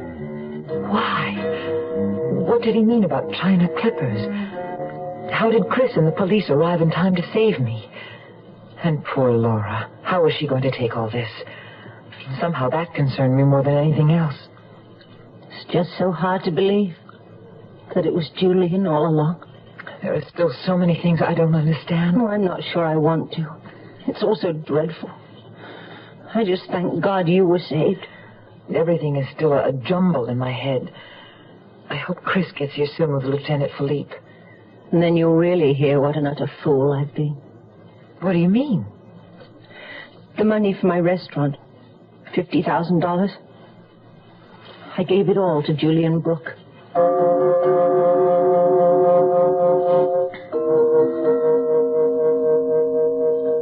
Do not worry, Mademoiselle Prescott. Your money is safe and it will be returned to you. But to begin with, Mademoiselle Nugent, let us hear the exact words Julian Brooke spoke to you as he was making the attempt on your life. He said, "Too bad you became interested in China clippers, Miss Nugent. That was your Aunt Emily's mistake." Mm-hmm. And you had no idea what he meant by that? I still don't, Lieutenant. Monsieur Galloway will explain. You see, Nicky, Julian Brooke thought that you had the sketch. What sketch? Well, let me begin at the beginning, darling. Remember the night after Kathleen Wins's murder? You had the flu and I brought in some Chinese food for us? Yes, I remember. Well, you had just read about the murder in the paper and were pretty upset. You went in to take an aspirin. That's when I noticed the sheet music on your coffee table. Just one sheet. And it had Kathleen Wins's name on it. She'd just come from choir rehearsal, and she had an armful of music and books that she put down on the table. Yes. Well, I thought you were upset enough about the murder. You didn't need anything around to remind you of it. So I just stuck the sheet of music in my pocket. I was wearing an old jacket that Saturday that I haven't worn since. So there was nothing to remind me of the music until last night. What happened last night to remind you of it? I saw a sketch Julian had been doodling at the table, a sailing ship done in red ink. I picked it up. He drew one here when he was waiting for you one night, Laura. I thought it was just a hobby. Ah, and his downfall. You see, Monsieur Galloway here remembered he had seen what he thought was a similar sketch on the back of Kathleen Windsor's piece of sheet music. Which would suggest that Julian Brooke knew her. We had been ferreting about all this time for a man in Kathleen Windsor's life. When Monsieur Galloway informed me of his discovery, I felt certain we'd found him. But, Chris, how did you and the police get here so quickly? How did you even know Julian brought me home? Well, I'd gone to the police station directly from the club and answered a Donald's call, remember? Oh, yes, Donald. Well, the police had finally gotten Tony Barth on a drug charge, and Tony had tried his bit about implicating Donald. But it's okay now. Tony was exposed for what he is, a liar. Donald's in the clear. As it turned out, Monsieur Galloway and I had other fish to fry. When Lieutenant Philippe confirmed my suspicions, I called the club midnight to warn you about Julian. Laura answered the page and told us Julian had taken you home. I took a taxi from the club. And the police and I got here as soon as we could. And you got here just in time. If we hadn't got caught in traffic. Yeah, well, thank God for icy roads. Brooke tried to make a run for it, of course, headed for your balcony. But the lieutenant here brought him down with a beautiful flying tackle. At the expense of your glass coffee table, I'm afraid. But I still don't understand. Why did Julian Brooke try to kill me? When he saw his sketch was gone from the table at the club, he thought you had taken it, that you must have connected it with the sketch on the back of Kathleen Windsor's music, as he knew your Aunt Emily had. Then that's what he meant when he talked about China clippers and Aunt Emily's mistake. Precisely, mademoiselle. He explained to us that he tried to divert your aunt by calling her attention to the sketches of clipper ships on the wall of the Warwick Tea Room. But these sketches are in black ink of British clipper ships, while his sketch in red ink was of the Flying Cloud, a very identifiable American clipper ship with an angel blowing a trumpet at its bow. Then he knew Aunt Emily was sure to remember where she'd actually seen it. On Kathleen Windsor's music. And he learned that Kathleen Windsor had come here to you directly from her choir practice the night of her murder. Thus he assumed you also must have seen the sketch he had drawn on her music. A murderer shouldn't go around leaving his trademark everywhere. That isn't the only evidence Monsieur Brooke left around. Because he intended to leave the country that night, he had brought his bag to the club midnight. We found its contents most interesting, particularly those beneath its false bottom. What did you find? For one thing, your money, Mademoiselle Prescott. Fortunately, he had not spent it as he had Kathleen Windsor's. You mean he swindled us both in the same way? With the same story, that he needed the money temporarily to open his new furniture plant, but not quite in the same way. With you, Mademoiselle Prescott, his approach had to be more subtle. Thus, he staged the attack on you in the park so that he might become your rescuer. But how did he even know I had $50,000? From your unwise advertising in the paper, mademoiselle. He first called you in answer to your ad for a restaurant property, do you recall? Yes, I certainly do. I thought he was a practical joker. But the voice, it wasn't Julian's. I'm afraid it was, mademoiselle. Monsieur Brooke is a master of disguises. Another item we found in his bag was a false mustache and a Van Dyke beard. Then the man Aunt Emily saw in the car with Kathleen Windsor was Julian Brooke. Yes, the same man, different name. Kathleen Windsor knew him as Stephen Harcourt, while Elsie Grunberger had met him under his real name, Charles Potter. Julian murdered Elsie Grunberger too? I mean, Charles Potter? Yes. It was the first time he killed. He had to do it to protect his investment in the Windsor woman. Elsie Grunberger had been a friend of the rich widow Potter had fleeced out of her savings. Unfortunately for Elsie, she caught sight of him with Kathleen Windsor one day, and he knew she recognized him, despite his disguise. He followed her home and killed her. Well, then the arrest of Julian Brooke, Charles Potter, solves 3 of your murders. What about the 4th, the most recent one? That, regrettably, is still on our books. Charles Potter denies having had anything to do with it. It is a month now since that fateful Saturday when the mask was ripped off Julian Brooke and the face of the foe revealed. Laura has found a location for her restaurant and is hard at work trying to forget all that happened. Meanwhile, I've learned not to judge people by the faces they wear. T. Oliphant may be something of a woman-hater, but it turns out that all those brown cartons of his contain toys that he makes and delivers regularly to St. Simon's Parish House as gifts for needy children. Donald Hamill has been placed in a good home where he continues to carry on his love affair with his guitar when he's not vrooming around on Aunt Emily's red motorcycle. The snow lies deep now on the graves of Aunt Emily, Kathleen Windsor, and Elsie Grunberger.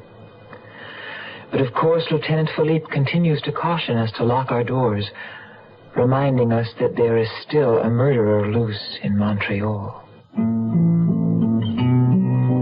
Asphalt and concrete, neon and steel. Nowhere, anything real. Bolted doors on the houses. Shutter doors on the hearts. Broken dreams in the concrete. You are listening to Mutual's presentation of The Zero Hour. At 19, Jill Kinmont was one of America's top women skiers, till an accident on an icy slope left her paralyzed. Now, 17 years later, she's a teacher, a good teacher. I guess you can say I've overcome my handicap, but I couldn't have done it alone. I had family, friends, people who accepted me, believed in me, and helped me believe in myself. Yet there are millions of handicapped people in this country who aren't getting the acceptance they deserve because some people think that a handicapped person can't hold down a job, can't pay the rent, can't learn, can't be a human being. Well, unless you recognize that we are human beings with feelings, with skills, with a sense of responsibility, then you're adding a handicap we can't overcome. This public service message brought to you on behalf of the Department of Health, Education, and Welfare and the Advertising Council. Sir, we're asking people what they know about different organizations. Oh, I'm sorry, I'll never join anything again. No, we're not asking you to join. See, I'm a disgruntled member of the Mammal of the Month Club. Now, my March selection was supposed to be a cuddly raccoon. Instead, they delivered a gnu, and I live in an apartment. Man, a gnu's a big antelope. Sir, we're asking about organizations like the American Cancer Society. I never joined them, but I contribute a lot. Good, because the American Cancer Society needs plenty of support for all the things they're in.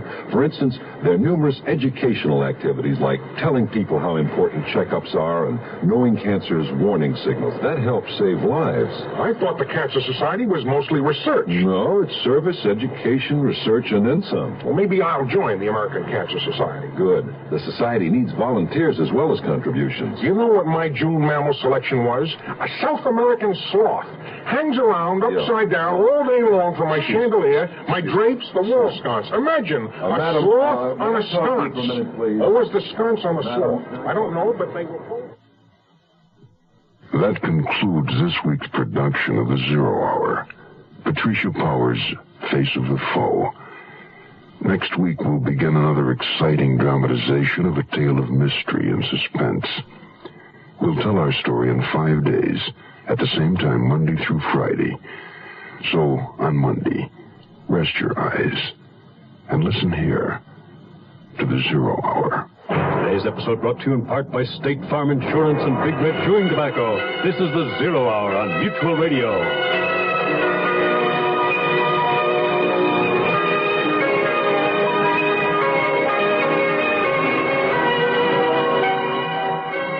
You have been listening to The Zero Hour, a presentation of the Mutual Broadcasting System in association with Hollywood Radio Theater. Heard every weekday at this time. This is the Mutual Broadcasting System. I remember one splendid morning, all blue and silver, in the summer holidays, when I reluctantly tore myself away from the task of doing nothing in particular, and put on a hat of some sort, and picked up a walking stick, and put 6 very bright-colored chalks in my pocket. I then went into the kitchen, which along with the rest of the house belonged to a very square and sensible woman in a Sussex village, and asked the owner and occupant of the kitchen if she had any brown paper. She had a great deal. In fact, she had too much, and she mistook the purpose and the rationale of the existence of brown paper. She seemed to have an idea that if a person wanted brown paper, he must be wanting to tie up parcels, which was the last thing I wanted to do. Indeed, it is a thing which I have found to be beyond my mental capacity. Hence, she dwelt very much on the very quality of toughness and endurance in the material.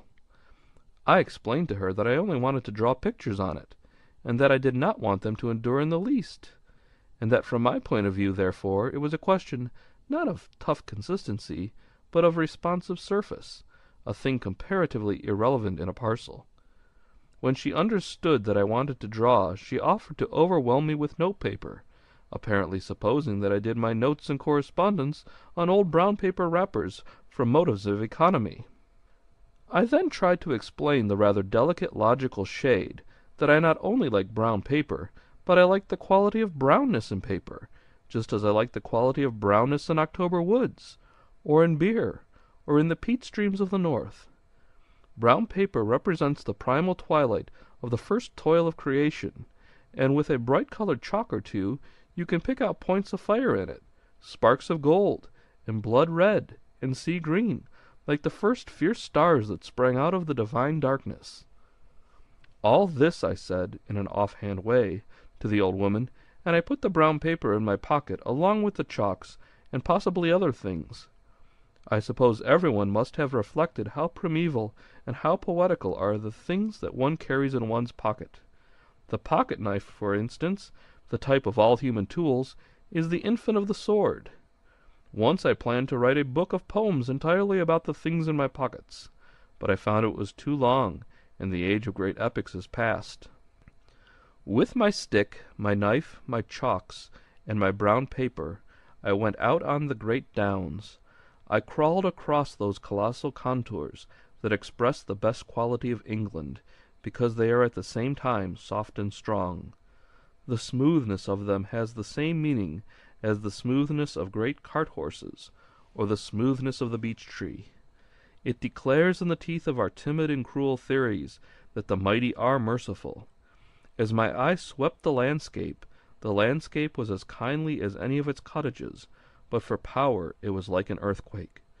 The villages in the immense valley were safe, one could see, for centuries, yet the lifting of the whole land was like the lifting of one enormous wave to wash them all away. I crossed one swell of living turf after another, looking for a place to sit down and draw. Do not, for heaven's sake, imagine I was going to sketch from nature. I was going to draw devils and seraphim, and blind old gods that men worship before the dawn of right, and saints in robes of angry crimson, and seas of strange green, and all the sacred or monstrous symbols that look so well in bright colors on brown drawing paper. They are much better worth drawing than nature. Also, they are much easier to draw. When a cow came slouching by in a field next to me, a mere artist may have drawn it. But I always get wrong in the hind legs of quadrupeds, so I drew the soul of the cow, which I saw there plainly walking before me in the sunlight, and the soul was all purple and silver, and had 7 horns, and the mystery that belongs to all beasts. But though I could not with a crayon get the best out of the landscape, it does not follow that the landscape was not getting the best out of me. And this, I think, is the mistake that people make about old poets who lived before Wordsworth, and were supposed to not to care very much about nature, because they did not describe it much. They preferred writing about great men to writing about great hills, and they sat on the great hills to write about it. They gave out much less about nature, but they drank it in, perhaps much more. They painted the white robes of their holy virgins with the blinding snow, at which they had stared all day. They blazoned the shields of their paladins with the purple and gold of many heraldic sunsets. The greenness of 1,000 green leaves clustered into the live green figure of Robin Hood. The blueness of a score of forgotten skies became the blue robes of the Virgin. The inspiration went in like sunbeams and came out like Apollo. But as I sat scrawling these silly figures on brown paper, it began to dawn on me, to my great disgust, that I had left one chalk, and that a most exquisite and essential chalk behind. I searched all my pockets, but I could not find any white chalk. Now those who are acquainted with philosophy, nay, religion, which is typified in the art of drawing on brown paper, know that white is positive and essential. I cannot avoid remarking here on the moral significance. One of the wise and awful truths which this brown paper art reveals is this, that white is a color. It is not a mere absence of color. It is a shining and affirmative thing, as fierce as red, as definite as black. When, so to speak, your pencil grows red hot, it draws roses. When it grows white hot, it draws stars. And one of the 2 or 3 defiant verities of the best religious morality, of real Christianity, for example, is exactly the same thing. The chief assertion of religious morality is that white is a color. Virtue is not the absence of vices or the avoidance of moral dangers. Virtue is a vivid and separate thing, like pain or a particular smell. Mercy does not mean being not cruel or sparing people revenge or punishment. It means a plain and positive thing, like the sun, which one either has seen or not seen. Chastity does not mean abstention from sexual wrong. It means something flaming, like Joan of Arc. In a word, God paints in many colors, but he never paints so gorgeously. I had almost said so gaudily as when he paints in white. In a sense, our age has realized this fact and expressed it in our sullen costume. For, if it were really true that white was a blank and colorless thing, negative and non-committal, then white would have been used instead of black and gray for the funeral of this pessimistic period.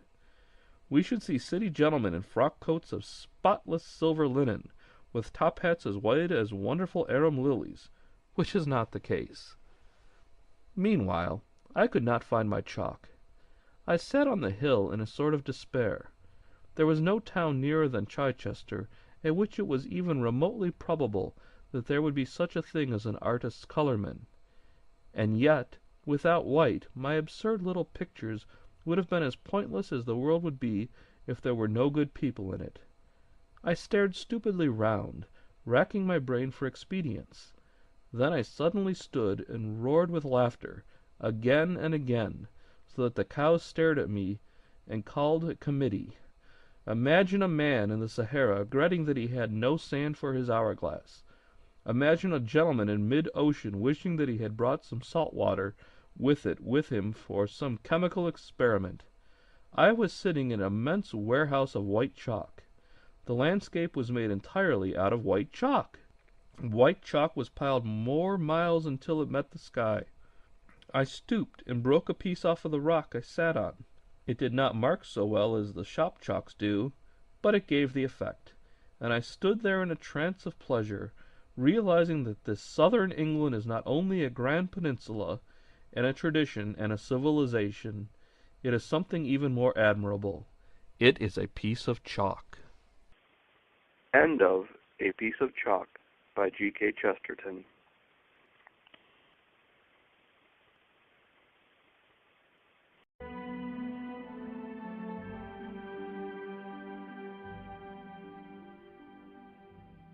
This is the story of St. Stephen, the first martyr, the first of that glorious army whose blood was the seed of the church, of whom Christ foretold, Yea, the hour cometh, when whosoever killeth you will think that he doth a service to God.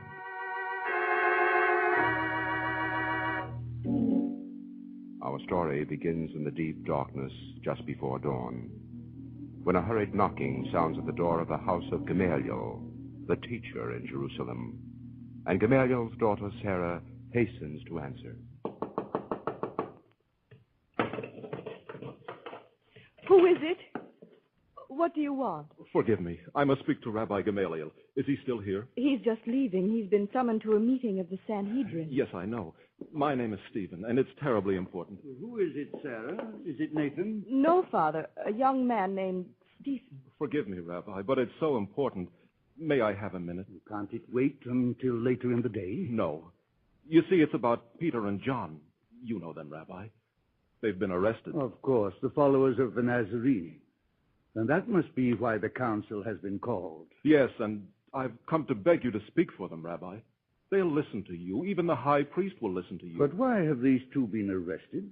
What have they done? Nothing, Rabbi. You've heard them preaching day after day in Solomon's porch at the temple. Ah, yes, they are not learned, but they have a strange eloquence. They interest me. But why should they be arrested? A few days ago, Rabbi, Peter healed a cripple in the name of Jesus of Nazareth. The Sadducees said it was blasphemy, but the crowds hooted at them until they had to hurry away. I see. It's strange that men so simple and unlettered should have the power of miracles. But God often works through unexpected instruments. The only danger is that men may forget the law which is our only salvation. We obey the law, Rabbi Gamaliel. That is true. I have never heard your leaders preach otherwise. But, well, young man, you were not born in Jerusalem, were you? No, Rabbi. My people were exiled long ago. But we have held fast to the law in our exile. And though we use Greek in our synagogues, we are as strict and faithful as any in Jerusalem. They call you Hellenists, you Jews who speak Greek. One of the best pupils I ever had is a Jew of Tarsus named Saul. So I have reason to know that the prejudice against you is foolish. Still, it exists. And there seem to be many Hellenists among you Nazarenes. But Peter and John were born here, and what they teach is not contrary to the law. It is the fulfillment of the law, Rabbi Gamaliel. Not empty arguments about forms, but a message of hope to everyone seeking for God. The law has preserved us a nation for thousands of years, Stephen. And only if we cling to it in every tiny particular can we endure until the Messiah comes. But there are so many details, so many hundreds of things to do or not to do. I have studied the law all my life, Stephen, and even now I can't be sure that I have ever observed it perfectly for even one day. It is hard, yes, but it is the law.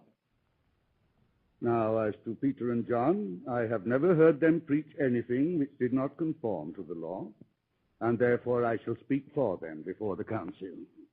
Thank you, Rabbi. I think, forgive me, that your little band of Nazarenes are perhaps fanatical, but I am sure that to persecute you would be wrong. It is the duty of the Sanhedrin to root out false doctrine and to punish anyone who would lead our people away from the law. But I cannot see that there is any such danger here. God bless you, Rabbi. Now I must hasten, or I will be too late. May I come with you, Father? I'd like to see these men and hear you. If you wish, but hurry.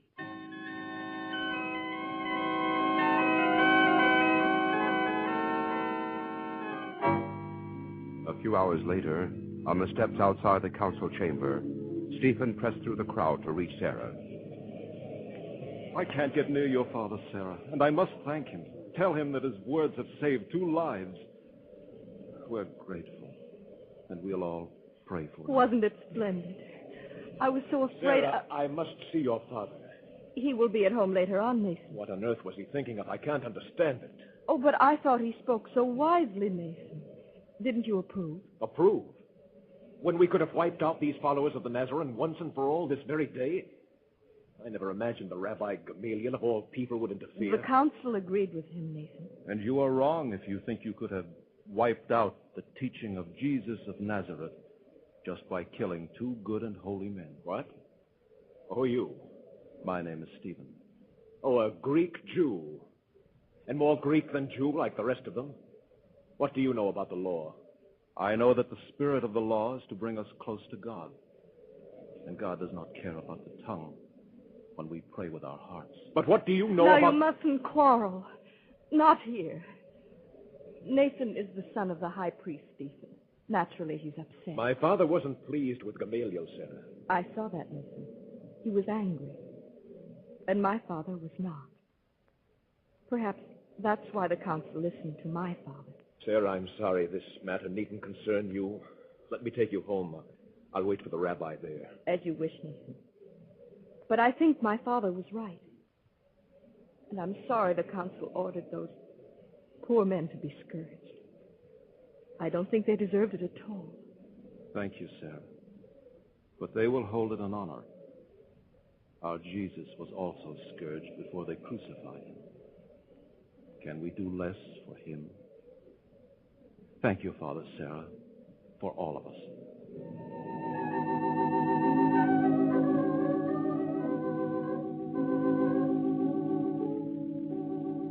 Months passed. Months in which the gulf between the Sanhedrin and the followers of Christ grew wider, and feeling in Jerusalem grew more bitter. One day in the courtyard of Gamaliel's house, Sarah had reached the quarreling point with the son of the high priest. You're unkind, Nathan. Unfair and unkind. You don't understand, Sarah. Rebecca may be a very good old woman, but she's fallen into the clutches of these Nazarenes. She'll have to learn better, that's all. You can't let her starve, Nathan. She's a widow.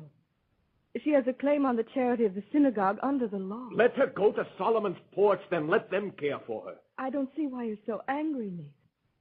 My father says that there's nothing wrong in the teachings of these Nazarenes. Your father?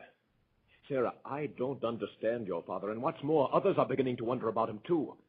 Our greatest doctor of the law, and yet he pretends that there's nothing wrong, that these people are perfectly orthodox.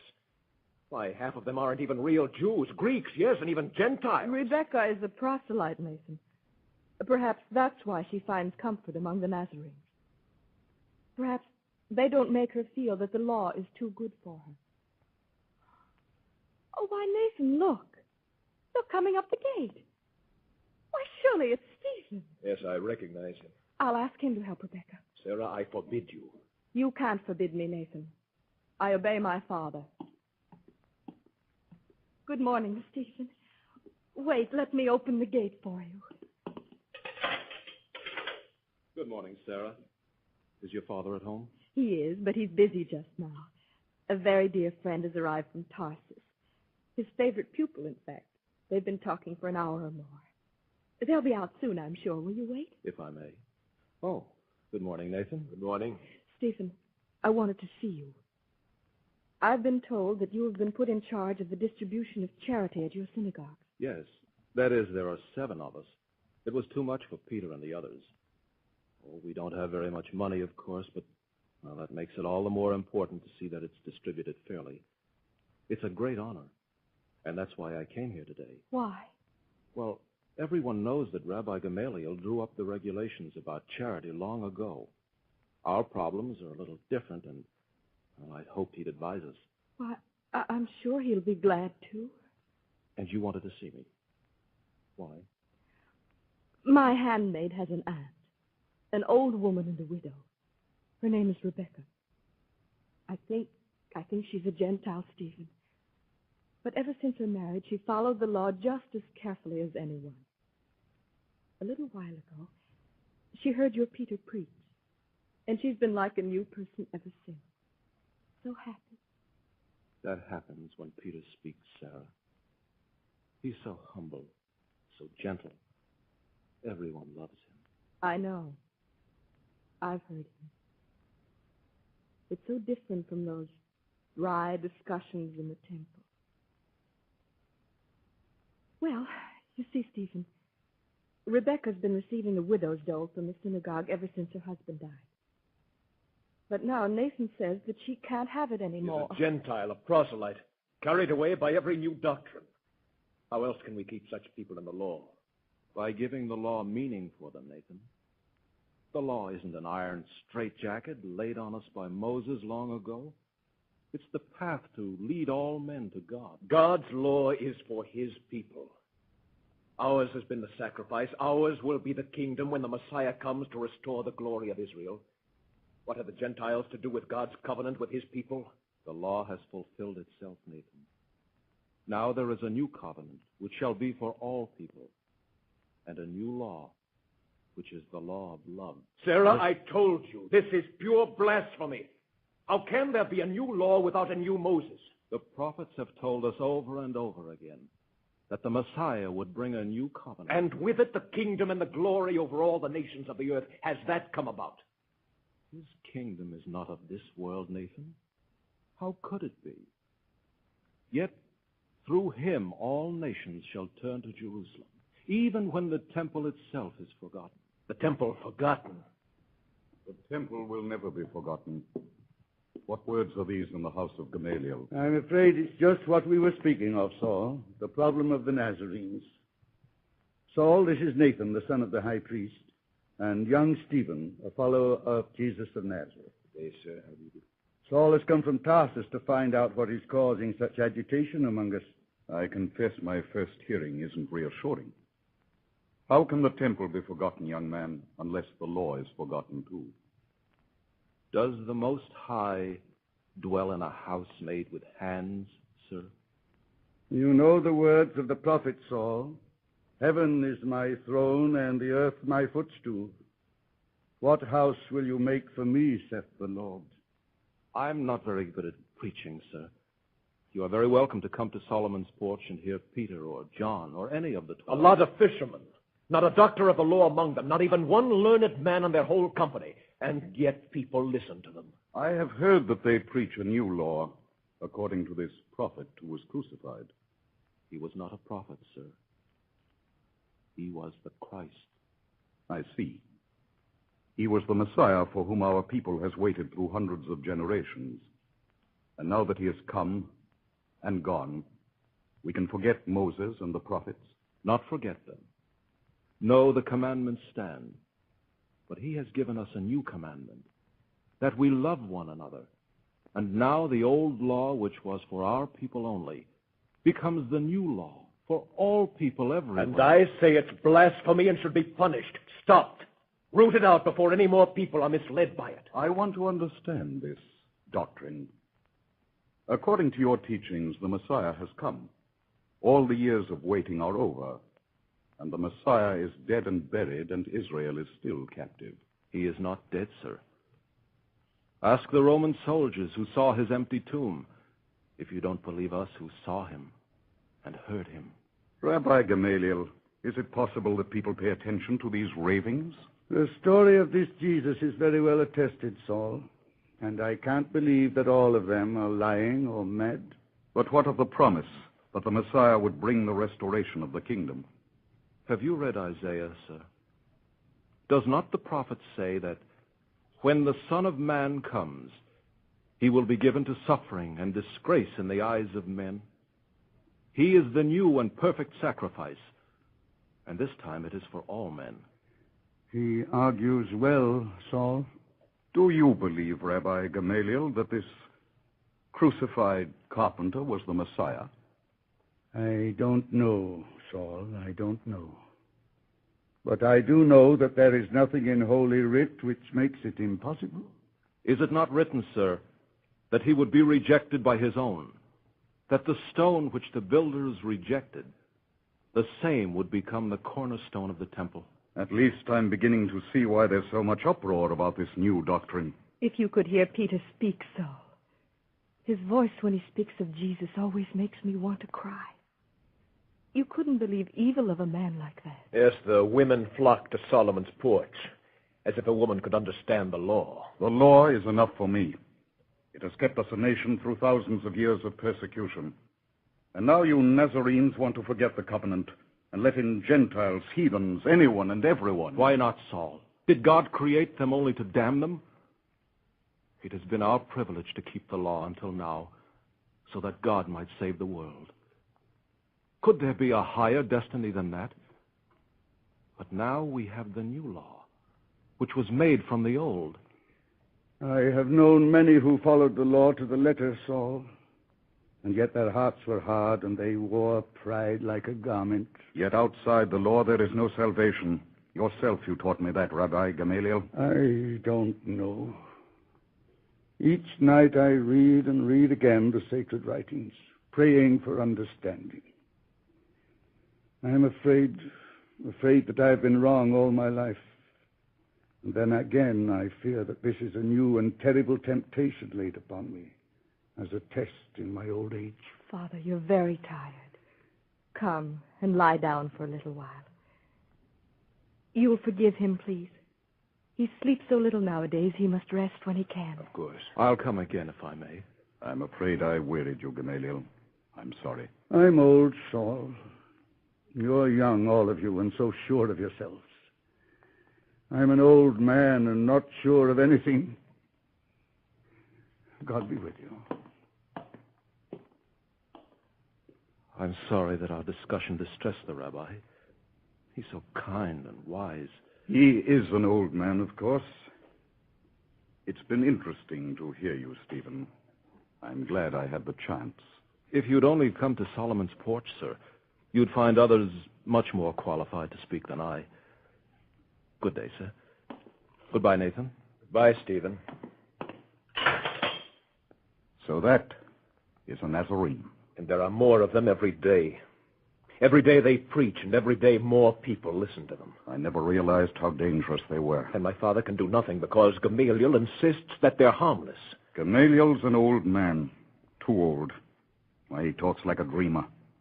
And there was no one stricter in the law than he when I studied under him. You see, if they can turn the head of a man like Gamaliel... You're right. Something must be done, Nathan, and done at once. The law is clear enough about blasphemy, Saul. Instant death by stoning immediately after conviction. That has always been the law. Yes. And that would prevent any chance of stirring up sympathy among the people. What's more, it would scatter the leaders without any further trouble. And the law forbids shedding more blood than can possibly be avoided. If only you'd come to Jerusalem sooner, we'd have ended this danger long ago. We'll need 3 witnesses, Nathan. 3? I can find 30. Everyone has heard him talk as he talked here. And that was blasphemy, sheer blasphemy, whatever Gamaliel says. We must act quickly. Nathan, take me to your father.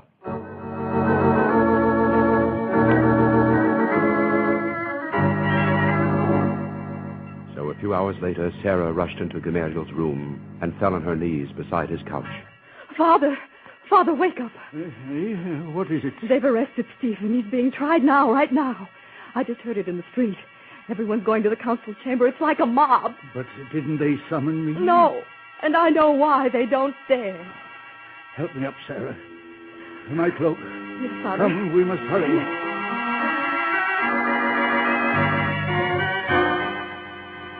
Yet when they reached the square before the council chamber, every approach was blocked by a great crowd, already murmuring with anger.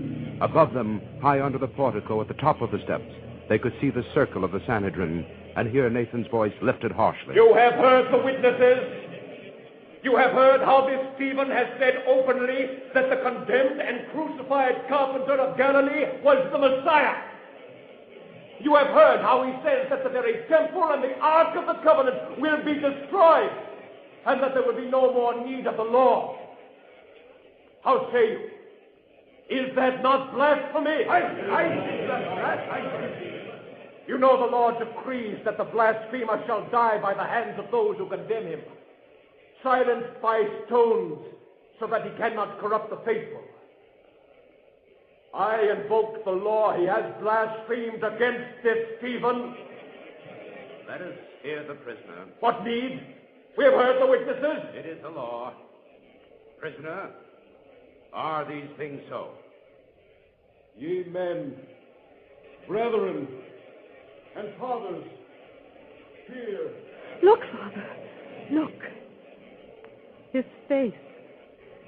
It's as if there were a light around him. The face of a young angel. Sarah, we must get to the council. Oh, please let us through. It is the Rabbi Gamaliel. Moses said to the children of Israel, I will raise you up a prophet out of your own brethren. Him shall you hear. It was Moses who in the desert with the angel received the word of life to give to us, which is the law. Oh, please let us through. Oh, Father, I can't. The crowd is too thick. They must not kill him. Yet our fathers would not obey Moses, but they turned to Aaron and said to him, Make us gods to go before us. And as for this Moses who brought us out of the land of Egypt, we know not what is become of him. Let us through. We must get through. So did our fathers before us. And ye stiff-necked, uncircumcised of heart, you always resist the Holy Ghost. As your fathers did, so do you also. Which of the prophets have not your fathers persecuted? As ye have slain those who foretold the coming of the Just One, when he came, you betrayed and murdered him. Behold! Father, look. Look at his face. I see the heavens open, and the Son of Man standing on the right hand of God. He is contained out of his own mouth. Let the law be fulfilled. Oh, it's horrible. I can't bear it, Father. God forgive us all. And your scars. Look at them. See, they're handing him their cloaks to hold. Is it over, child? No, he's still alive. He's trying to speak. Lord, lay not this sin to their charge.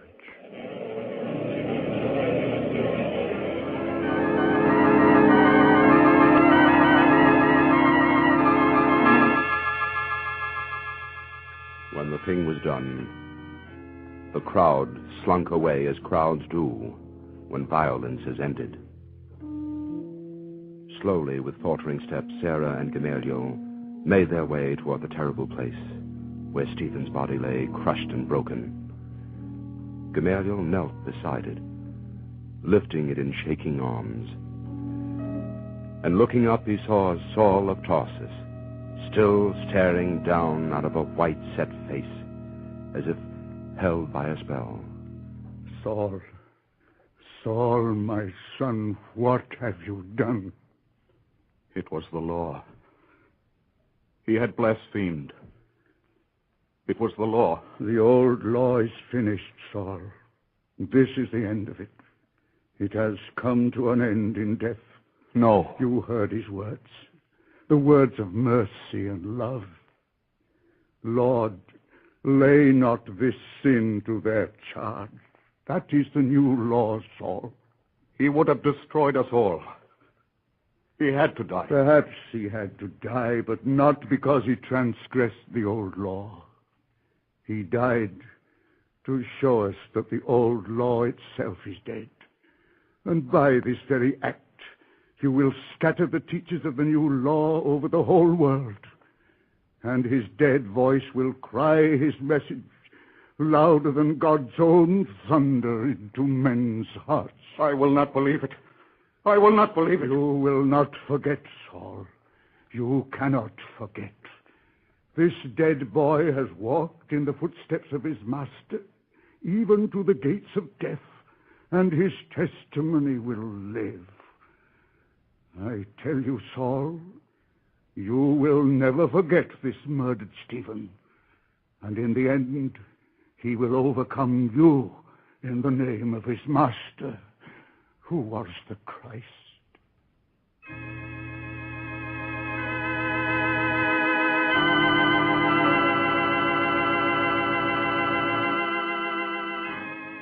And out of that first blood shed for Christ came the miracle upon the road to Damascus, when Saul of Tarsus became the glorious Apostle Paul, and set himself humbly to follow the Master, of whom he first learned from his victim and conqueror, the martyred St. Stephen.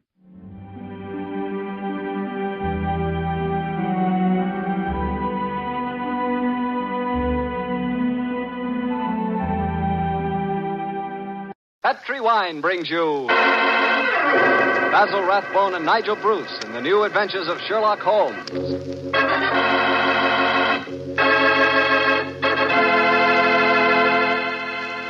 The Petrie family, the family that took time to bring you good wine, invites you to listen to Dr. Watson tell us another exciting adventure he shared with his old friend, that master detective, Sherlock Holmes. And I want to ask you something. You know, every now and then I've told you about the good old American custom of serving a glass of sherry before dinner, particularly Petrie California sherry. And I wonder if you've tried that Petrie sherry. Really, a glass of Petrie sherry is the best beginning a good meal ever had.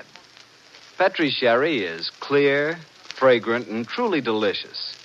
It's a wonderful wine whose flavor is the essence of luscious, sun-ripened grapes. And Petrie makes two kinds of sherry wine, a regular sherry and Petrie Pale Dry. If you don't know which you prefer, try them both. Don't buy one, buy two. But remember, always buy Petrie, because Petrie wine is always good wine.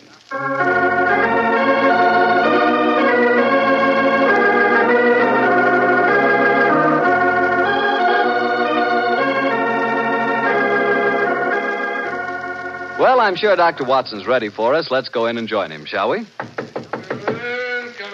in. Good evening, Mr. Bartell. Evening, Doctor. Quiet, Willie. Quiet, Monty. Lie down. The dogs seem very pleased with themselves tonight. Did they have a good day? Yes, the three of us did, my boy. Go on. Run off out in the patio.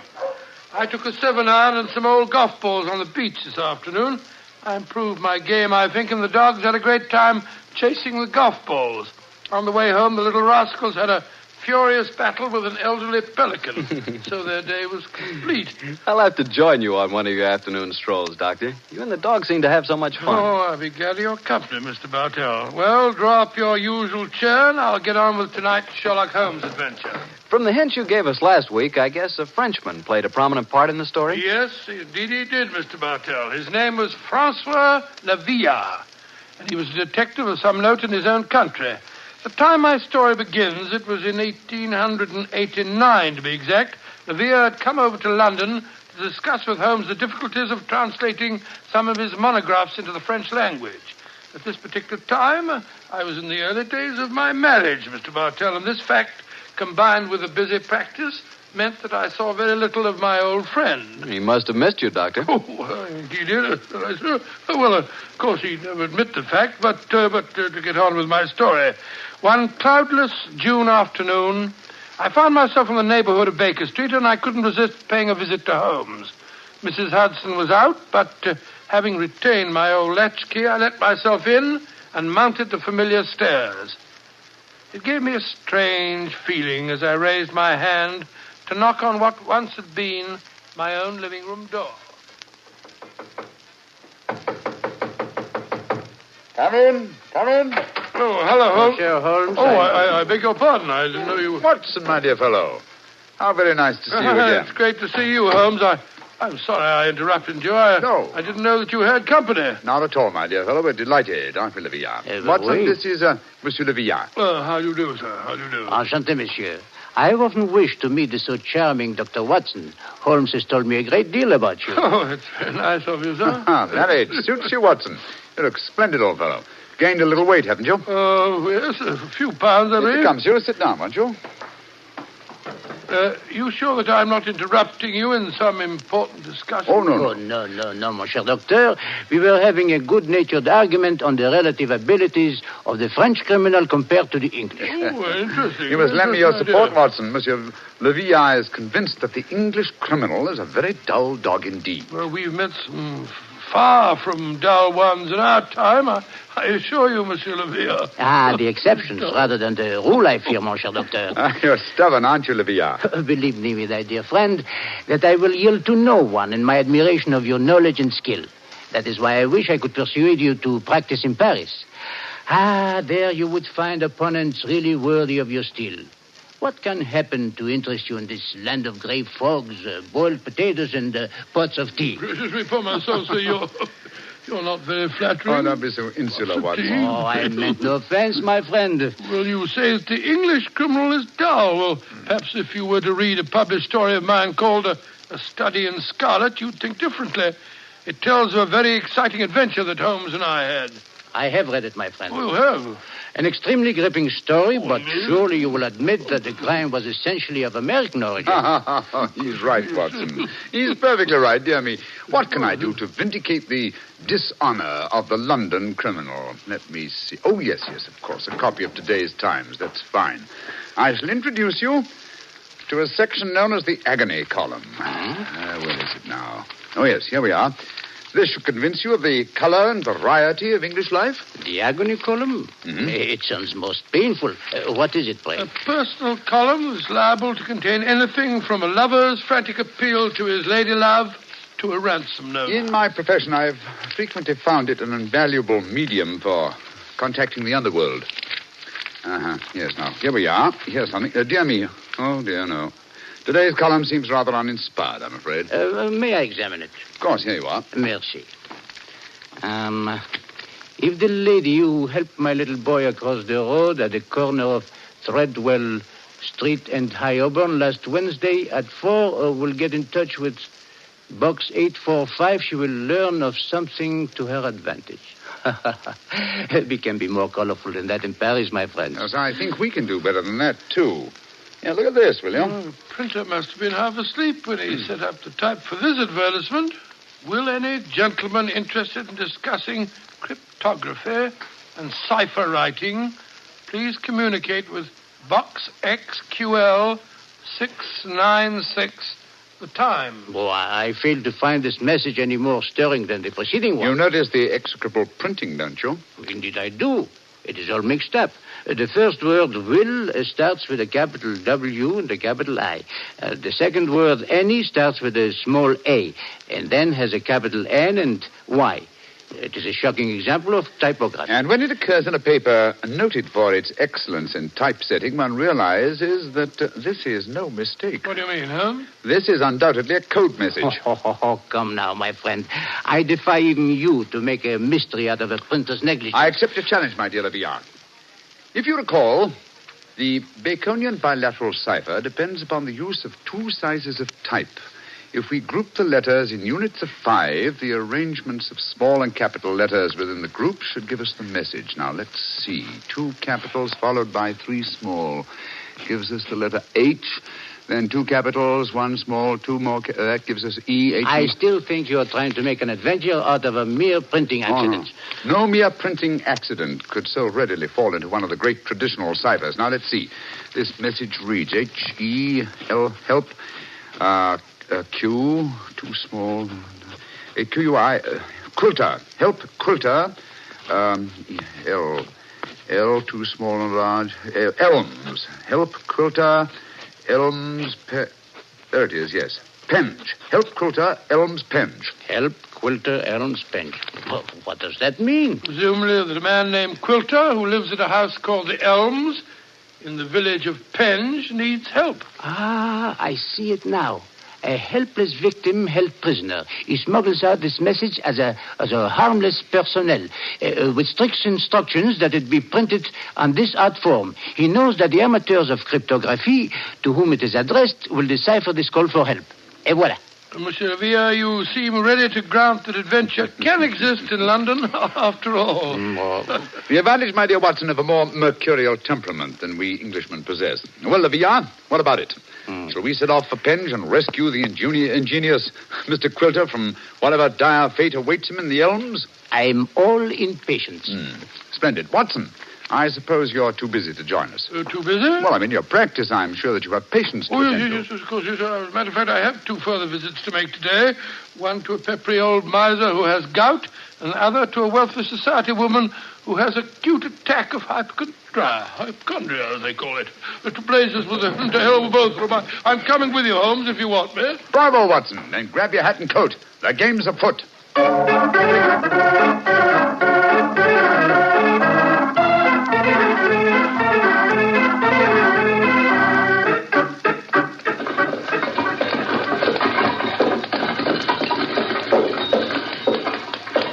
Here you are, gents. The Helms Penge. Nice afternoon for a drive, wasn't it? Afraid it'll cost you 15 bob, though. There's a sovereign for you. You can keep the change. Oh, me, thank you, Governor. Top of the evening to you, gents.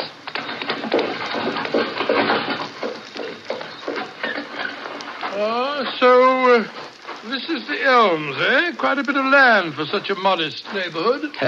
To call it the Elms seems remarkably inappropriate. I cannot see an elm tree in sight. So you see, Olivia, the English have more imagination than you give them credit for. Are you just going to walk up to the front door and knock, Holmes? Why not? The direct approach is often the most satisfactory. Oh, you disappoint me.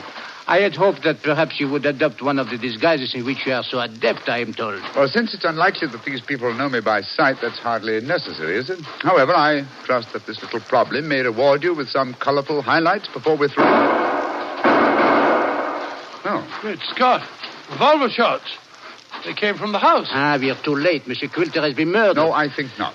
You will observe that the next-door neighbor to the Elms was mowing his front lawn as we drove up.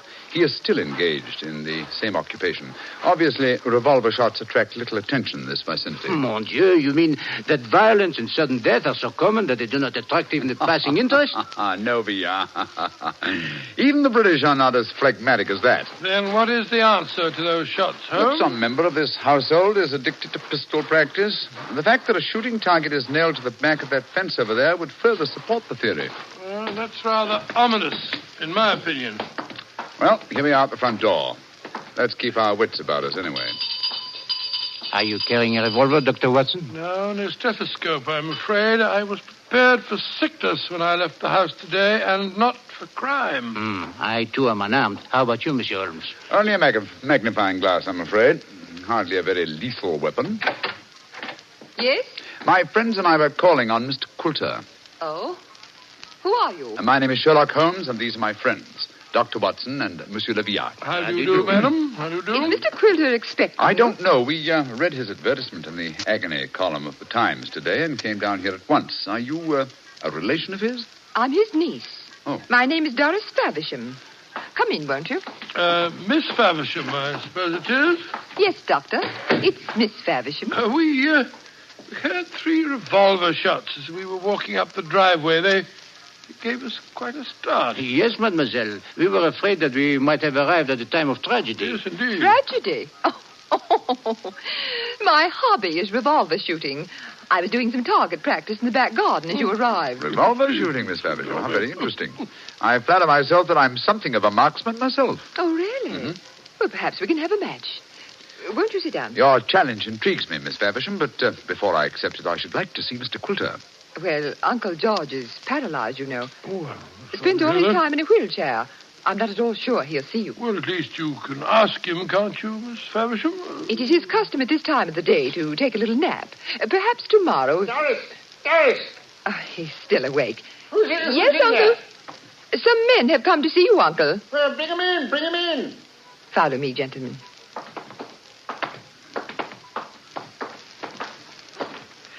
Uncle, this is Mr. Sherlock Holmes, Dr. Watson, and Monsieur Levillac. And Monsieur Levillac. How do you do, sir? How do you do? Sherlock Holmes, eh? It took you long enough to decipher my message and get here, didn't it? Your brother's a much faster worker, isn't he? Oh, what makes you say that, Mr. Quilter? Received this telegram from him at 11 o'clock this morning. Read it for yourself. Well, what's it say, Holmes? Suggest you consult my brother Sherlock, and it's signed Mycroft Holmes. Yes, Mr. Quilter, my brother is a much faster worker. Or shall we say that he suffers from the unfortunate habit of early rising. He undoubtedly read the agony column 3 hours before I did today. Don't know about that, but I've been expecting you all day. I imagine you know why I inserted that advertisement. Well, I had the impression that you were under some form of restraint, that you were in need of a rescue party, as it were. Rubbish.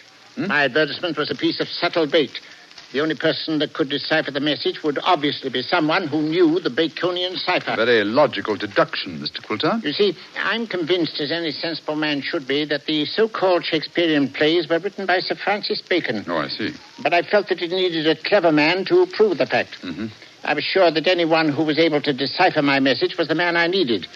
And what'll it take, Mr. Holmes, to do the job? I'm a rich man. Name your fee. You mean to say that you inveigled Mr. Holmes down here just to do some research on the origin of Shakespeare's work? Oh, you needn't look so shocked, Dr. Watson.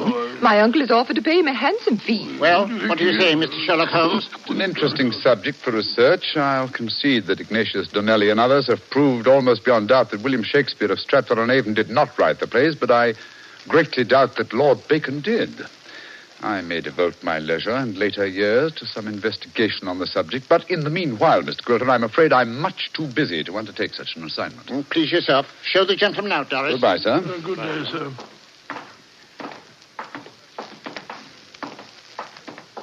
Too bad you had this long drive down here for nothing, Yes, gentlemen. I'm afraid I quite agree on it. It would seem to me that your uncle has a distinct talent for practical joking, mademoiselle. Uncle?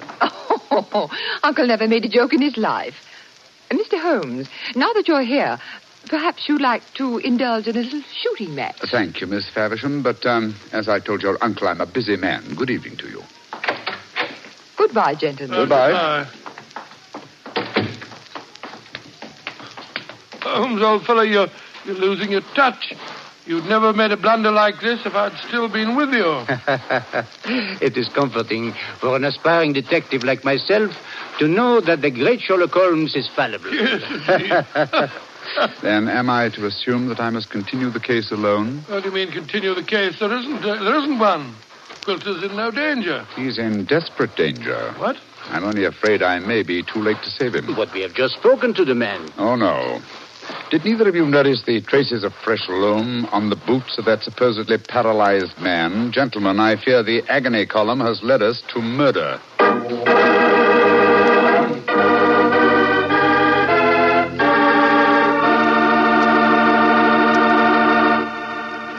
You'll hear the rest of Dr. Watson's story in just a second. Time enough for me to mention that any meal is a better meal when it's served with a Petri dinner wine. If you're having chicken or fish, use Petri California Sauterne.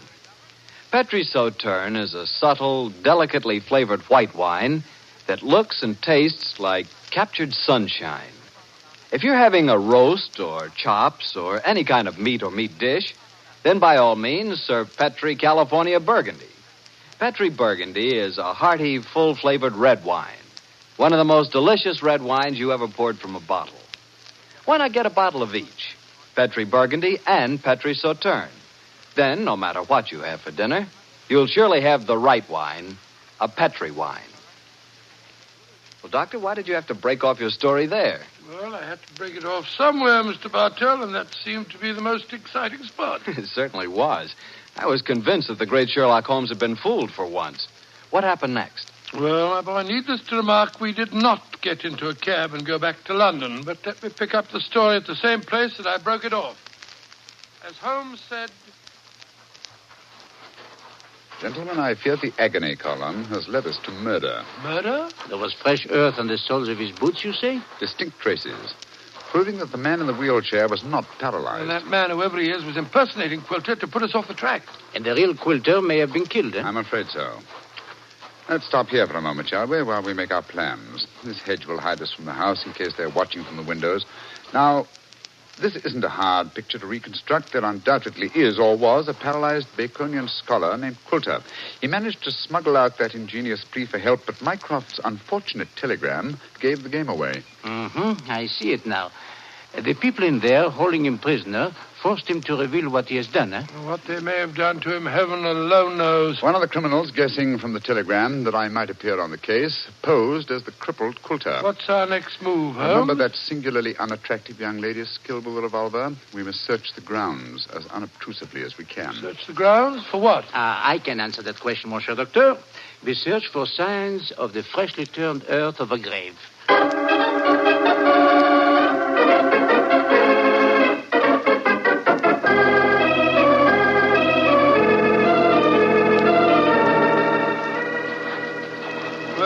We didn't find any traces of the poor devil's corpse, thank heaven. No. A great disappointment. Dear me, you're very bloodthirsty, Livia. Hello. Look at the old fellow trimming the hedge over there. Must be the gardener. Let's have a chat with him, shall we? May be able to give us some information. Good evening to you. Evening to you, gentlemen. Really? You work for Mr. Quilter? That I do, sir. That I do. Very fine work, too. I've seldom seen a better-kept garden. I thank you, sir. I do pride myself in my work. I wonder if you can help me. Be glad to if I can, sir. Did you see a telegraph boy deliver a message here this morning? That I did, sir. The boy came here about 10 o'clock this morning.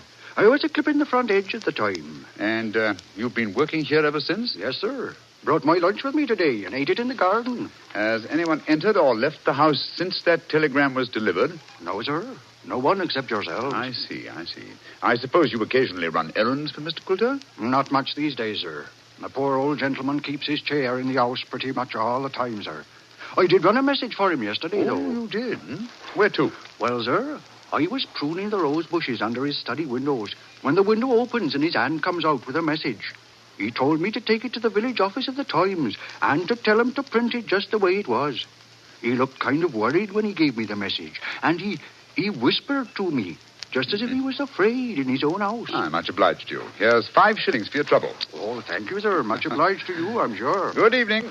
Good evening to you, gentlemen. Oh, so that's how the message was smuggled out. And no one has come to the house or left it since that telegram was delivered. Therefore, Quilter or his body must still be inside that house. We are going to search the house? Yes, we are. But we're not armed, and they certainly are. They probably won't even let us in. Yes, they will. We have an infallible key to entry, a woman's vanity. Come on.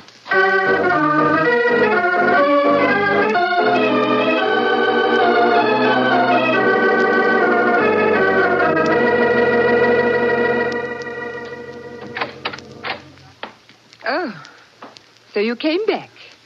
I thought you wouldn't be able to resist my challenge to a pistol match, Mr. Holmes. Exactly, Miss Faversham. We had difficulty in finding a cab and decided to take a train back to London. There was an hour's wait, so I thought I'd accept your challenge. Good. Come in. We'll go into the back garden. Thank you. Don't talk loudly. I think Uncle's asleep in the next room. Don't bring anybody in here, Doris. I want to see. All right, Uncle. This way, gentlemen. If your uncle wants to sleep, seems a funny sort of alibi. Oh, well, he's used to that, Doctor.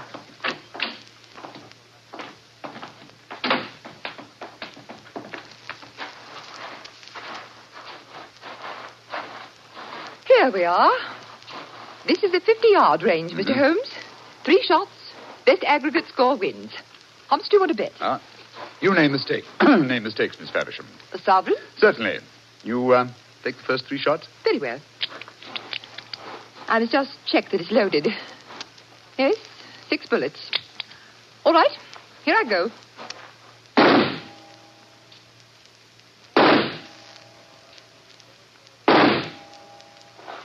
Bravo, Miss Faversham. Splendid. A bullseye and 2 inners.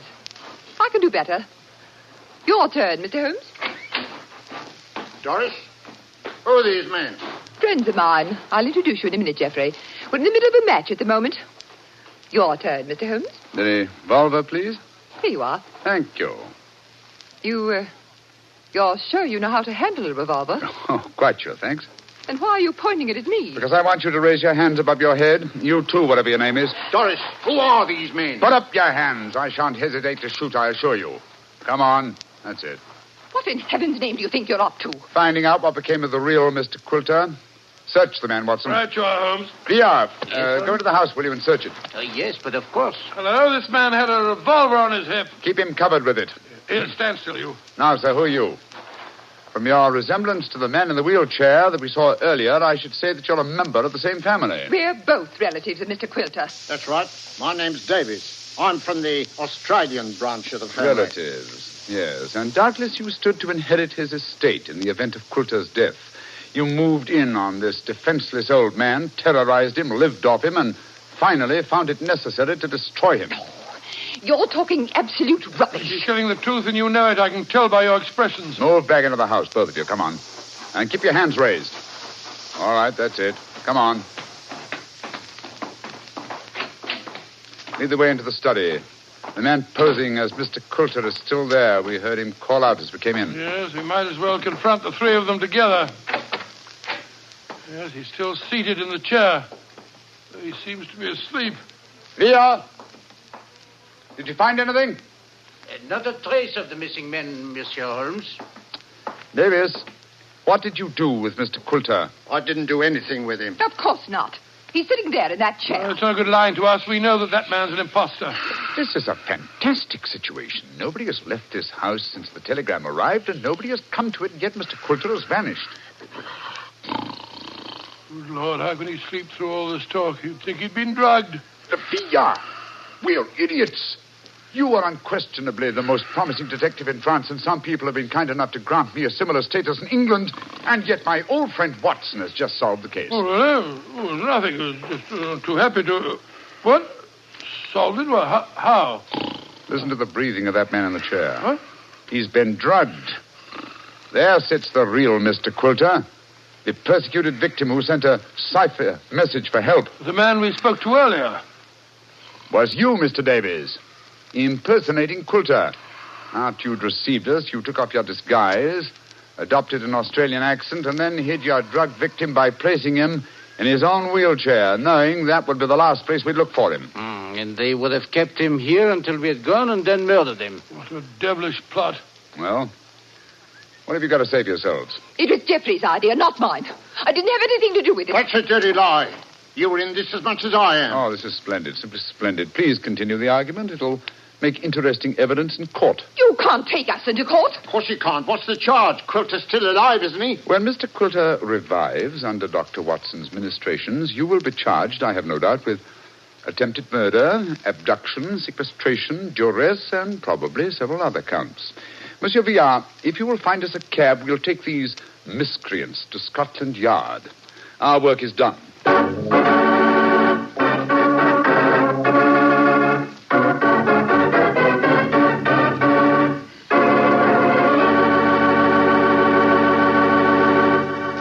Well, Doctor, that was a fine story. What are you fidgeting for? Fidgeting? I'm expecting a guest. I thought I heard him just now at the front door. A guest? Now, you're being as mysterious as Mr. Holmes. Oh, not quite. You see, come in. Dr. Watson, how are you, you old rascal? Gregory, my boy, it's great to see you again. Mr. Bartell, meet my friend, Mr. Gregory Hood. Not the Gregory Hood. Mr. Bartell, I like the way you say that. Yes, Mr. Bartell, this is the Gregory Hood. Mr. Bartell, if you listen to Dr. Watson, he'll lead you to believe I'm much more important than I am. I'm quite a simple person, really. I'm kind to dogs, just love little children, and always help old ladies cross the street.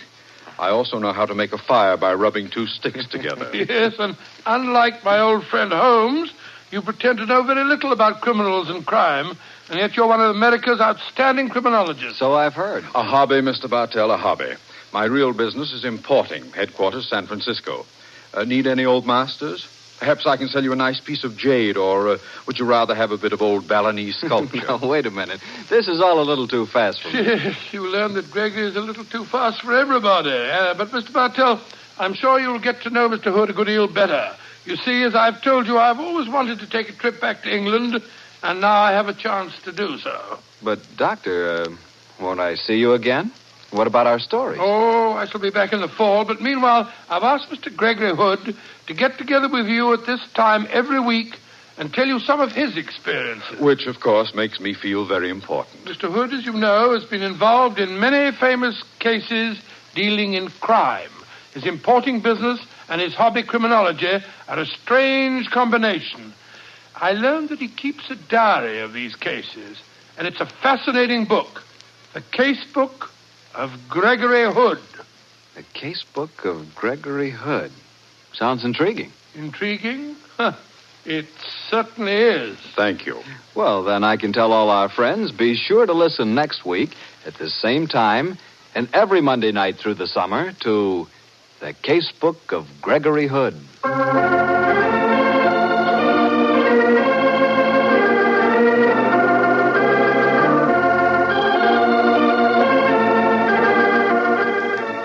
Tonight's Sherlock Holmes adventure was written by Dennis Green and Anthony Boucher and was suggested by an incident in Sir Arthur Conan Doyle's story, The Sign of Four.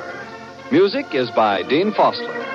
Mr. Rathbone appears through the courtesy of Metro-Goldwyn-Mayer, and Mr. Bruce through the courtesy of Universal Pictures, where they are now starring in the Sherlock Holmes series.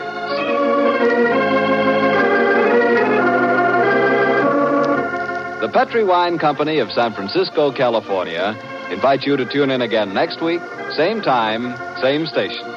Sherlock Holmes comes to you from our Hollywood studios.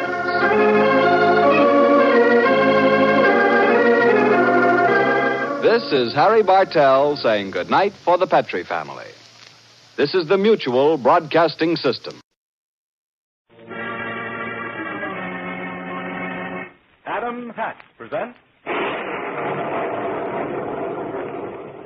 The Strange Dr. Weird.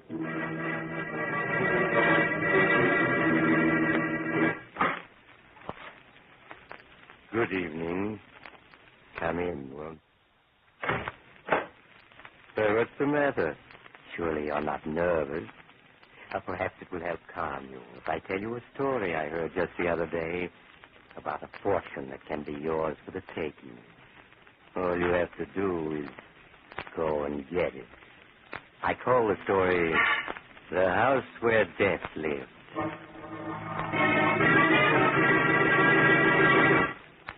Before you and I walk into the terrifying darkness of Dr. Weird's world, I think it's only fair on behalf of our sponsor to warn you that you'd better hurry if you want to see the latest fall line in up-to-the-minute Adam hats.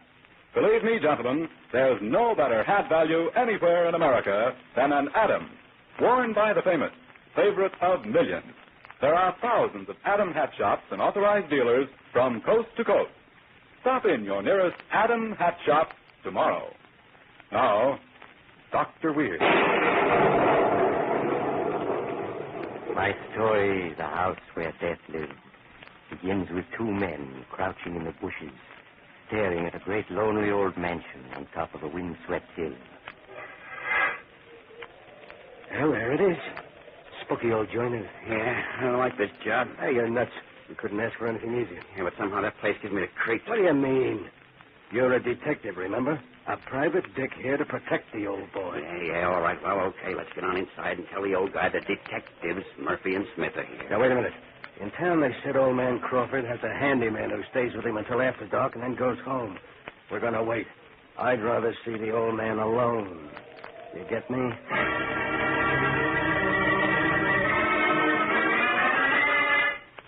And so the two men waited in the gathering darkness outside until Frank, the handyman, left for the night.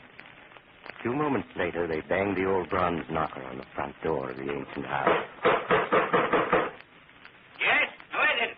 Hey, what's that? It must be a loudspeaker, of course. You're quite right. Here's a loudspeaker. Are you Smith and Murphy, the detectives I sent for? Yeah, we are. Come in, please. You'll find me upstairs in my bedroom.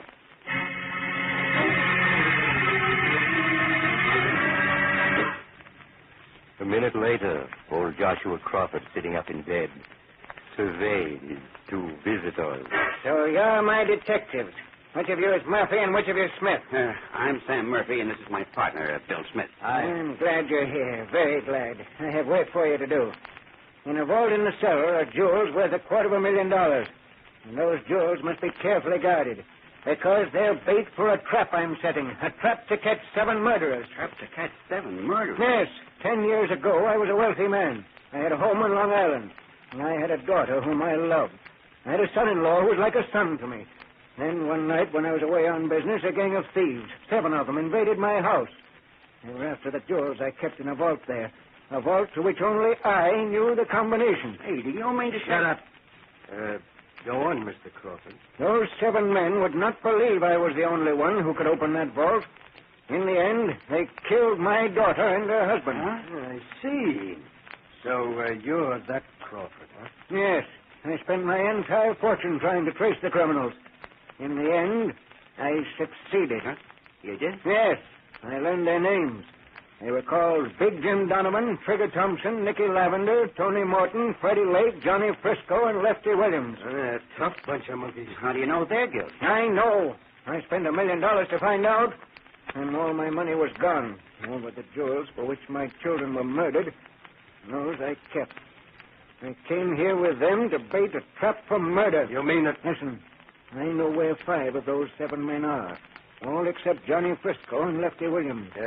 Now, if I say I know those men are guilty, even though I couldn't prove it in court, Would you agree that they should be punished? Absolutely, Mr. Crawford. And if I can lay them here, would you help me execute them? Execute them? Yes. Help me to punish these men I've named, and the jewels in the vault are yours. Well, what do you say? We're your men. Those rats deserve executing. And, Mr. Crawford, if you can get them inside this house, we'll be the executioners.